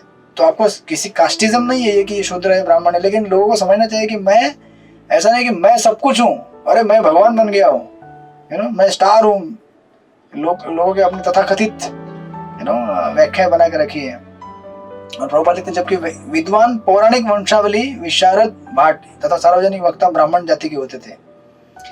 ये सभी किसी जाति से विशेष संबंधित होते थे और अपने अपने कुलों में इतने दक्ष हो जाते थे। तो इस प्रकार ये वहां पे आकर भगवान के अलौकिक कार्यकलापों का गुणगान गा रहे थे। प्रभुपाद लिखते जिनमें विभिन्न ये आपको प्रभुपाद लिखते हैं कि भगवान की जो लीलाएं हैं, एक्चुअली भागवतम आप देखेंगे तो क्रोनोलॉजिकल नहीं है, मतलब क्रमबद्ध नहीं है कि अभी ये हुआ फिर उसके बाद ये हुआ फिर उसके बाद ये हुआ। ऐसा क्यों? ये हमने पहले भी पढ़ा था फर्स्ट कैंटो में, शुरुआती के अध्यायों में, आपको याद रहेगा तो। भागवतम क्रमबद्ध इसलिए नहीं दिखता है क्योंकि भागवतम में सुखदेव गोस्वामी ने परीक्षित महाराज को उनके जीवन के अंतिम क्षण के लिए तैयार करने के लिए वो सारी स्टोरीज, वो सारे एपिसोड्स चुने हैं अलग अलग पुराणों से, इतिहासों से, वेदों से, जो उनके लिए उस समय आवश्यक है और जो इंस्पायर करेंगे हमको भगवत भक्ति करने के लिए। इसीलिए वो स्टोरीज कालक्रम से नहीं आती है कि अरे अभी ये हो गया फिर ये हो गया, क्योंकि हमको मॉडर्न इंसान को क्या आदत है, सब कुछ लिनियर। अभी इसके बाद क्या हुआ, नेक्स्ट नेक्स्ट नेक्स्ट, उसके बाद क्या, नहीं कुछ नहीं हो गया, पढ़ के अभी जा रहा हूँ घर उससे कुछ सीखना समझना नहीं, तो लिनियर चाहिए हमको। लाइन से बताओ ये लाइन, अच्छा एक राउंड माला करोगे, नहीं वो सब नहीं करेंगे हम लोग। डिबेट करने के लिए लोग, उनको खाली टॉपिक चाहिए, है ना। उनको बोलेंगे कि अभी आपने सुन लिया ना कि भगवान का भक्ति करना चाहिए, भजन करना चाहिए, पूजन करना चाहिए, अभी कीजिए। नहीं नहीं, वो नहीं करना है हमको खाली ये जानना है कि लीनियर है कि नहीं है। इस तरह से माया है ना संसार में लोगों को भ्रमित करती रहती है अनेक अनेक कारणों से। तो इसलिए कह रहे कि ये श्रृंखलाबद्ध इसलिए नहीं है ना। और प्रॉपर लिखते आगे नेक्स्ट पैराग्राफ में, यहाँ तक कि 100 वर्ष पूर्व भी भारत में सारे नाटकों का कार्य परमेश्वर के अलौकिक कार्यकलाप पर ही केंद्रित होता था। भगवान के ऊपर लिखे गए जितने भी शास्त्र हैं उनके आधार पर नाटक किए जाते थे, उसमें भगवान की लीला दिखाई जाती थी, हमारी आपकी लीला नहीं। आजकल के तथाकथित सिनेमाघरों में और तथाकथित मूवीज में क्या दिखाया जाता है, आपकी और हमारी लीला दिखाई जाती है कि आपका कैसे जन्म हुआ, फिर कैसे मार खाई आपने, फिर कैसे आपने वो नहीं दिखाया, मार खाई कैसे में नहीं दिखाया जाता ना, कि खाली दिखाया जाता है अभी आप जन्म लिया, स्कूल में गए, नौकरी कर ली, शादी हो गई, बस सुखी हो गए। इसे कहते हैं चवन्नी की सर्कस, याद रखिएगा हमेशा, जो मैंने कल बताया था आपको। बॉलीवुड मूवी और आज के तथाकथित सिनेमा में वो मतलब क्या है, चवन्नी की सर्कस। चवन्नी भरो, सिनेमा थिएटर में जाओ, अरे क्या मजा आ गया, वाह। अच्छा, वो बीच बीच में जो गैप आता है वो नहीं दिखाया आपने, उसको नौकरी कब मिली, अच्छा शादी करने के लिए कितना संघर्ष करना पड़ा, और करने के बाद कितना संघर्ष हुआ, बच्चों को स्कूल भेजने के लिए। अभी यहाँ पे कितने फैमिलीज कनेक्टेड है हमारे से, यहाँ से बच्चे आजकल उनका भी वेकेशन रहता है, मतलब कैसा, Saturday half day, Sunday full day. मैं सोचता हूँ कि आदमी जब बड़ा होता है, हमारे टाइम में स्कूल में भी हम लोग जाते थे, मतलब ऐसा कॉर्पोरेट कल्चर मतलब आज बन गया है कि बच्चों को बचपन से ट्रेनिंग दिया जाता है, सैटरडे हाफ डे मिलेगा आपको, क्योंकि आगे जाके जब जॉब पे जाने वाले तो उनको सैटरडे हाफ डे मिलने वाला है और संडे छुट्टी, बाकी काम करते रहो। पिताजी भी निकलते हैं ऑफिस के लिए 9 to 5, बच्चे भी निकलते हैं स्कूल के लिए, राइट। मतलब बचपन से ही आपको इतना परिश्रम करना पड़ा, ये सब नहीं दिखाया जाता है ना। जीवन की वास्तविकताएं कुछ अलग होती है और सिनेमा में दिखता कुछ और है, इसीलिए उसको कहते हैं चवन्नी की सर्कस। तो मार खाया जाता है ना। अभी देखिए, कुछ साल पहले मैं आर्टिकल पढ़ रहा था, मतलब इस्कॉन में आने के पहले हमने ऐसे कितनी मूवीज देखे होंगे, अरे बाप रे ये हीरो ये हीरोइन, अरे इसको देखे बगैर तो मैं रह ही नहीं सकता, ये कभी आएंगे तो फोटो खिंचवाएंगे, इनके साथ घूमेंगे फिरेंगे। फिर बाद में इस्कॉन में आया, मैं कुछ साल मतलब 2-3 साल हो गए, तो मैं एक आर्टिकल पढ़ रहा था कि जिन लोगों को हम लोग अपना आदर्श मानते हैं, एक हीरोइन थी, नाम ले लूंगा उसका, तो उसका आर्टिकल आया था, उसका डिवोर्स हो गया, एक दूसरा हीरो था, उसका डिवोर्स हो गया, लिस्ट थी पूरी लंबी। तो मैं सोच रहा था यार, ये लोग सिनेमा में दिखाते हैं कि रिश्ता कैसे बनाने का, प्रेम से कैसे रहने का, कैसे जिंदगी प्रेम से गुजरती है, सेवा करके गुजर, इन लोगों के पर्सनल लाइफ में हरिबोल है। और ये लोग सिनेमा में दिखाते हैं, अरे हम लोग कैसे प्यार करते हैं, कैसे प्रेम। अभी मतलब इनको जितना गाली दिया जाए उतना कम है, इस तरह से ऐसा आडंबर मचाया गया है, फैलाया। और हम लोग इनको देखने के लिए हजारों लाखों रुपया पे करके, समय बिता के, अपना दिमाग खराब करके आ जाते हैं। इसलिए चवन्नी की सर्कस है, मार पड़ती है, नहीं एक नंबर था। प्रभु जी आपको क्या पता, आप देखोगे ना, अभी बीच में मूवी आई थी ना पठान मूवी, कितना हल्ला हो गया था, हर कोई बोलता था 1000 करोड़ 2000 करोड़, इतने कमाए उतने कमाए। अभी किसने कितने कमाए, तो जब उसका इंटरनेशनल रेटिंग आया, फैक्ट तभी पता चला, है ना, कि किस तरह से लोग घपला करते हैं, क्या करते हैं। लेकिन समाज को गुमराह करने के लिए लोगों के पास इतनी बड़ी यंत्रणा बनी हुई है माया की आजकल, कि आप मतलब समझ ही नहीं पाएंगे क्या हो रहा है, राइट। तो ऐसे लोग हैं। और देखिए उसके विपरीत जो वैदिक सभ्यता में जो भी नाटक किए जाते हैं, गाने गाए जाते हैं, भगवान के बारे में गाए जाते हैं, इससे क्या होता है देखिए, प्रभुपाद कहते हैं कि इस प्रकार प्रत्येक निरक्षर किसान शैक्षिक योग्यता न होने पर भी वैदिक साहित्य के ज्ञान में सहभागी होता था। याद रखिएगा, बहुत इंपॉर्टेंट चीज है कि पूर्व काल में अगर किसी को स्कूल जाने का टाइम नहीं मिला, वो खेतों में काम करते हैं, घर में काम करते हैं, लेकिन ये लोग भी हमसे कई गुना ज्यादा पढ़े लिखे होते थे, भगवान के बारे में जानकारी रखते थे, क्योंकि ये लोग सुबह शाम, एटलीस्ट शाम के समय में, प्रभुपाद लिखते हैं कि आज से उनके, प्रभुपाद का उस दिन मैं लीलामृत पढ़ रहा था, प्रभुपाद कह रहे थे कि जहाँ पे रहते थे कलकत्ता में 51 हैरिसन रोड, वहां से कुछ किलोमीटर पे एक आउटस्कर्ट था गांव के जैसा, वहां पे जाते थे प्रभुपाद। क्यों? वहां पे भगवान के ऊपर ड्रामा होते थे सुनने के लिए, महाभारत रामायण के बारे में वो लोग सुनते थे, और रात में आकर उसी का विचार करते करते सोते थे। तो प्रभुपाद कहते थे कि then we used to dream Mahabharata Ramayana, भगवान को याद करते करते, और भगवान को याद करके सोते थे हम लोग। ऐसा होगा तो कितना कृष्णा कॉन्शियस बनेंगे हम लोग, नहीं? लेकिन हमें क्या कर रहे हैं अभी, इतने संस्कार भरे हुए हैं लोग, पहले कान में लगा लगा के सोते थे, अभी ये गाना सुन रहा हूं मैं, और सोते सोते आपका सूक्ष्म शरीर बनते जा रहा है। क्योंकि मन में विचार वही चलता है ना कि मैं भी ऐसे हीरोइन की तरह रहूंगा, ऐसे हीरो की तरह मैं ये बंगला बनाऊंगा, गाड़ी बनाऊंगा, मैं भोग करूंगा संसार में, मुझे कोई मार नहीं पाएगा, मैं शक्तिशाली होऊंगा, 2 गुंडे आएंगे तो मैं पीटूंगा उनको, है ना। ऐसे दिखाते हैं जैसे ऐसे घुसा मार दिया तो उड़ के उधर गिर गया। अरे वास्तविक जीवन में आप किसी से अगर सामने आएगा कोई एक झापड़ लगाएगा तो आप उसको डिफेंड नहीं कर पाएंगे। इतना गुमराह और इतना इल्यूजन, इतना भयंकर। इसलिए मूवी मतलब क्या है ना, माया का सबसे बड़ा एक्सपेंशन है एक्चुअली देखा जाए तो। आज का जो मीडिया है, इंटरनेट है, सबसे बड़ा यंत्र है उसका। उससे हम जितना सावधान रहेंगे, बचे रहेंगे, लिमिटेड यूज करेंगे अपने काम के लिए, हम बच सकते हैं, अदरवाइज पॉसिबिलिटी नहीं है।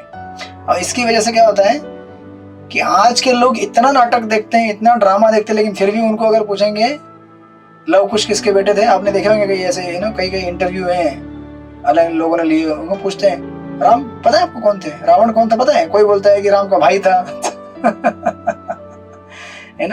कोई बोलता है कि शूर्पणखा का सिस्टर थी लक्ष्मण, क्योंकि किसी को पता ही नहीं है, क्योंकि कभी स्टडी नहीं किया है, राइट।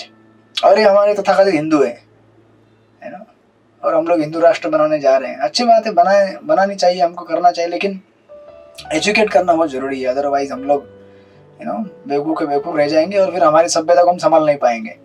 तो पूर्व काल में ऐसे ही जो लोग हैं निरक्षर थे, फिर भी भगवान की कथाओं को सुनने की वजह से उनको सब कुछ। अभी देखिए हस्तिनापुर की जो स्त्रियां थी, हम पिछली बार देख रहे थे यहाँ पे, ऐसे ऐसे श्लोक उन्होंने गाए हैं भगवान की स्तुति के बारे में और प्रकृति के कार्य के बारे में कि आपको लगेगा वेदों से साक्षात पढ़ रही है वो, राइट। ये फायदा होता है अगर भगवान के इस तरह से कथाओं में हम लोग जुटे रहेंगे तो।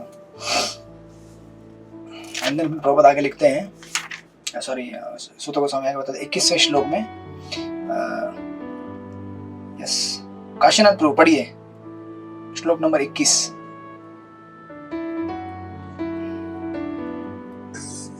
हरे कृष्ण गुरु जी गलत नाम की चलो। भगवान तत्र बंधुनाम पौराणाम अनुवर्तिनाम यथा विधि उपसंगम सर्वेषां मानम आदधे। भगवान श्री कृष्ण उनके निकट गए और उन्होंने अपने समस्त मित्रों, संबंधियों, नागरिकों तथा उन समस्त लोगों को लेने तथा योग्य सम्मान तथा प्रदान किया। हरे कृष्ण परिजित। हरे कृष्ण। प्रभुपाद लिखते हैं कि पूर्ण पुरुषोत्तम भगवान निराकार नहीं है, राइट। वो एक व्यक्ति है और जिस प्रकार हम उनको शरण आते हैं उस प्रकार भगवान हमसे रेसिप्रोकेट करते हैं, गीता में भगवान ने कहा यथा माम प्रपद्यन्ते ताम तथैव भजामि हम। अगर आप मुझे निराकार सोचोगे तो मैं आपको निराकार ही मिलूंगा, आप अगर मुझे साकार व्यक्ति के रूप में सोचोगे तो मैं आपको साकार रूप में प्रेम करूंगा, राइट। एंड देन आगे 22वें श्लोक में शोभा प्रणकर माता जी पढ़िए श्लोक नंबर 22। हरे कृष्ण हरि प्रणाम। प्रह्लादिवादनाश्लेष्य रसस्पर्श स्मिते क्षणैः आश्वास्यचाशुपाकेभ्यो वरैचाभिं तैर्विभुः। सर्व समर्थ भगवान श्रीकृष्णांनी कोणापुढे मस्तक नम्र केले तर कोणाशी स्वागताचे औपचारिक संभाषण केले, कोणाला आलिंगन दिले तर कोणाशी हस्तांदोलन केले, कोणाकडे श्वास मुद्रेने पाहिले, अशा प्रकारे प्रत्येकाचे यथायोग्य समाधान करीत व आशीर्वाद देत भगवंतांनी अगदी कनिष्ठ वर्गीयांपर्यंत सर्वांचे स्वागत स्वीकारले। हरे कृष्णा प्रभु दंडवत। यस, तो ये वापस थीम आया है आपके पास कि भगवान जब प्रसन्न होते हैं तो क्या करते हैं, आपको मुस्कान देते हैं, आपकी तरफ देख के आपको प्रेम से स्मित हास्य देते हैं, राइट, जैसे यहाँ पे कहा है।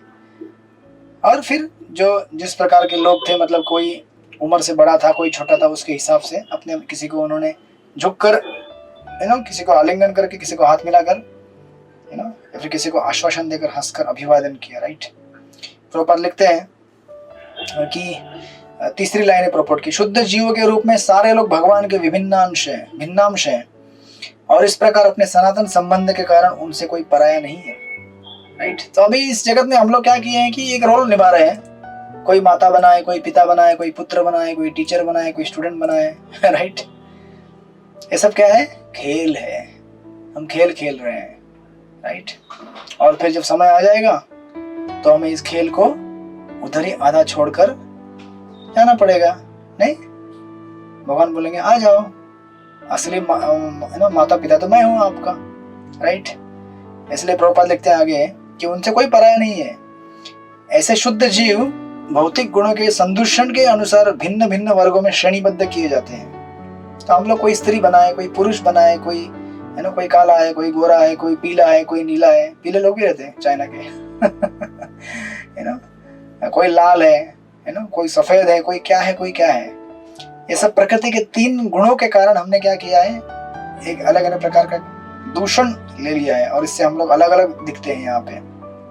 प्रॉपर लिखते हैं कि लेकिन इन भौतिक श्रेणियों के बावजूद भगवान अपने समस्त भिन्नांशों पर समान रूप से वत्सल रहते हैं। वे इन भौतिकता में डूबे जीवों को अपने धाम वापस लौटाने के लिए, स्मरण दिलाने के लिए ही अवतरित होते हैं और जो बुद्धिमान लोग हैं वे भगवान के द्वारा सभी जीवों को दिए गए इस अवसर का लाभ उठाते हैं।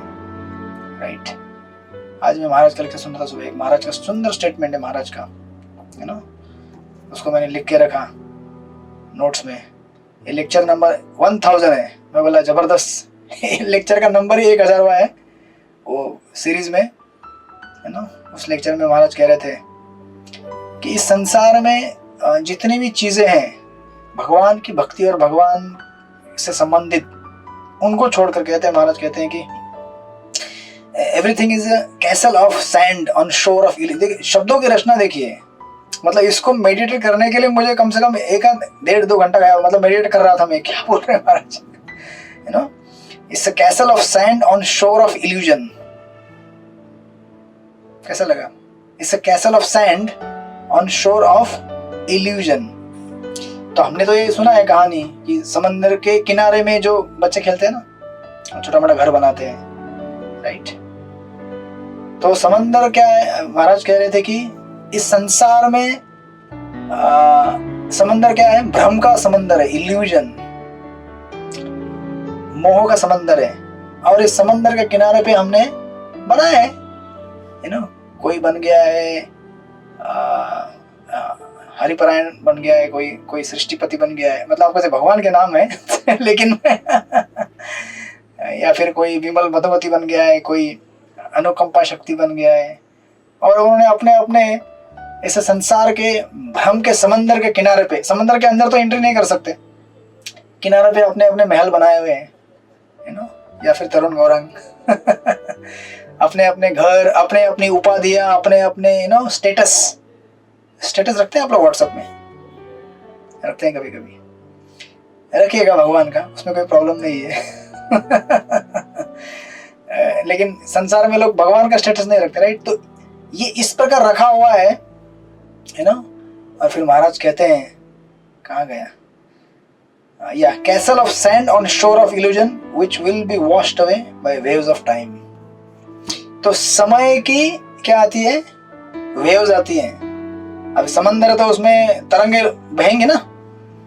तो जो भ्रम का जो संसार है उसके किनारे पे आपने जो भी बनाया हुआ है, आपकी उपाधि, आइडेंटिटी, महल, आपका बंगला, 7 बंगला, 4 बंगला, बड़ा बंगला, कोई क्या बनाए, कोई क्या बनाए, कोई पुलिस, कोई इंजीनियर, कोई डॉक्टर, अलग अलग, ये सब क्या होता है?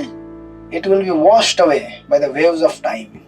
समय की तरंग आएगी और उछाल के फेंक देगी आपको, आप उसको रोक नहीं पाएंगे। राइट, तो ऑफकोर्स फिर महाराज कह रहे थे कि जो भी अपनी ड्यूटीज है हम निभाते हैं। राइट, अभी कोई टीचर है, कोई स्टूडेंट है, कोई गृहिणी है, कोई जॉब करता है, आपका सबका ये प्रोफेशन है, हम लोग उसको निभाते हैं। लेकिन हमें ये स्टेटमेंट हमेशा याद रखना चाहिए जो अभी महाराज ने बोला स्टेटमेंट, कि अल्टीमेटली जब तक वो चीज शाश्वत चीजों से जुड़ी हुई नहीं है, तब तक हम लोग क्या है? It's a castle of sand on shore of illusion which will be washed away by waves of time. और टाइम हमको उड़ा रहा है ना, आप वो पढ़ रहे होंगे कदम कानून महाराज के जो बीच में पोस्ट आते हैं, किस प्रकार महाराज प्रिपेयर, ये एक्चुअली क्या है, हम लोग के लिए ब्लेसिंग है। एक्चुअली हम देख पा रहे हैं किसी का मतलब भक्त अपने आप को अंतिम जीवन के क्षण में किस प्रकार प्रिपेयर करते हैं इस जगत से विदाई लेने के लिए, है ना। आप उनके पोस्ट पढ़ते रहिए कैसे मोमेंट बाय मोमेंट किस तरह से अपने को तैयार करा रहे हैं, किस प्रकार अपने आप को प्रिपेयर कराते हैं।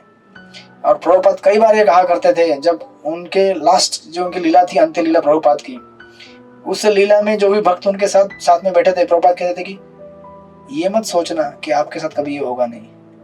प्रभुपाद ने पहले बता के रख दिया था, ये मत सोचना कि ये केवल भक्तिवेदांत स्वामी के साथ हो रहा है, अब बूढ़ा हो गया है भक्तिवेदांत स्वामी और शरीर छोड़ के जा रहा है, ये आपके साथ भी होगा, राइट। ऑफ कोर्स प्रभुपाद नित्य पार्षद है, भगवान के धाम में वापस जा रहे हैं, हम भी भगवान के पार्षद है। जितनी मात्रा में हम अपने आप को शुद्ध करेंगे उतनी मात्रा में हम लोग इस भ्रम के संसार के समंदर के किनारे से निकलकर भगवान की तरफ जा सकते हैं।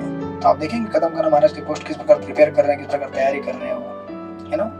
ऐसा उदाहरण आपको पूरे मतलब आपके जीवन काल में यदा कदा ही देखने को मिलेगा, राइट। हमारे आंखों के सामने हो रहा है ये, राइट। तो बहुत मतलब तत्परता से हमें इस जीवन को सीरियसली लेना चाहिए और अपने आप को संभालना चाहिए। नहीं तो फिर जो हमने बनाया हुआ है ये तो अल्टीमेटली वो टाइम के वेव्स आके ऐसे लताड़ के उड़ा देंगे, आपको पता भी नहीं चलेगा मैं कहाँ जाके गिर गया। उड़ा देंगे मतलब डायरेक्ट नेक्स्ट योनि, है ना। यहाँ से आपका कैसल टूट गया और आप कहाँ गए, अरे भाई ये कैसल मतलब शरीर बेसिकली उपाधियों के साथ टूट गया। अभी अचानक में पता नहीं बिल्ली बन गया, कुत्ता बन गया, कौवा बन गया, चूहा बन गया, है ना, जो भी बन गया। या फिर हो सकता है मैं भगवान के धाम में गया और भक्त बन गया। तो अपने ऊपर है। प्रॉपर लिखते हैं, भगवान किसी को अपने धाम के लिए अयोग्य नहीं ठहराते, यह तो जीव पर निर्भर करता है कि वह इसे स्वीकार करे या नहीं। भगवद गीता के इंट्रोडक्शन में भगवान लिखते हैं कि भगवद गीता का ज्ञान हमें अपने हित के लिए लेना चाहिए, इसीलिए नहीं कि भगवान बता रहे, अपने हित के लिए, राइट। चॉइस हमारे पास है, अगर हम उसको स्वीकार करेंगे और प्रेम से भगवान का नाम जप करेंगे, हरे कृष्णा कृष्ण कृष्ण हरे हरे, हरे राम राम राम हरे हरे। प्रभुपाद के पुस्तकों के सानिध्य में रहेंगे, भगवान के भक्तों के सानिध्य में रहेंगे, तो हम लोग पार कर सकते हैं इस भाव सागर को, इस भ्रम के संसार को। अदरवाइज संभव नहीं है। भगवान के भक्तों के संग के अलावा इट्स नॉट पॉसिबल। तो ठीक है, हम लोग यहीं पर रुक जाते हैं। ये अभी इसमें 40 वर्ष तक है शायद ये चैप्टर। नेक्स्ट क्लास में भी पूरा करेंगे इसको मोस्टली, और फिर उसके बाद आएगा परीक्षित महाराज का जन्म, कर्म और उनके लीलाएं आगे के अध्याय में। हरे कृष्णा। श्रील प्रभुपाद की जय। श्रीमद् भागवत महापुराण की जय। वंचा कल्पतरुभ्यश्च कृपा सिन्धुभ्यः च पतितानां वैष्णवेभ्यो नमो नमः। अनंत कोटि वैष्णव हरे कृष्णा।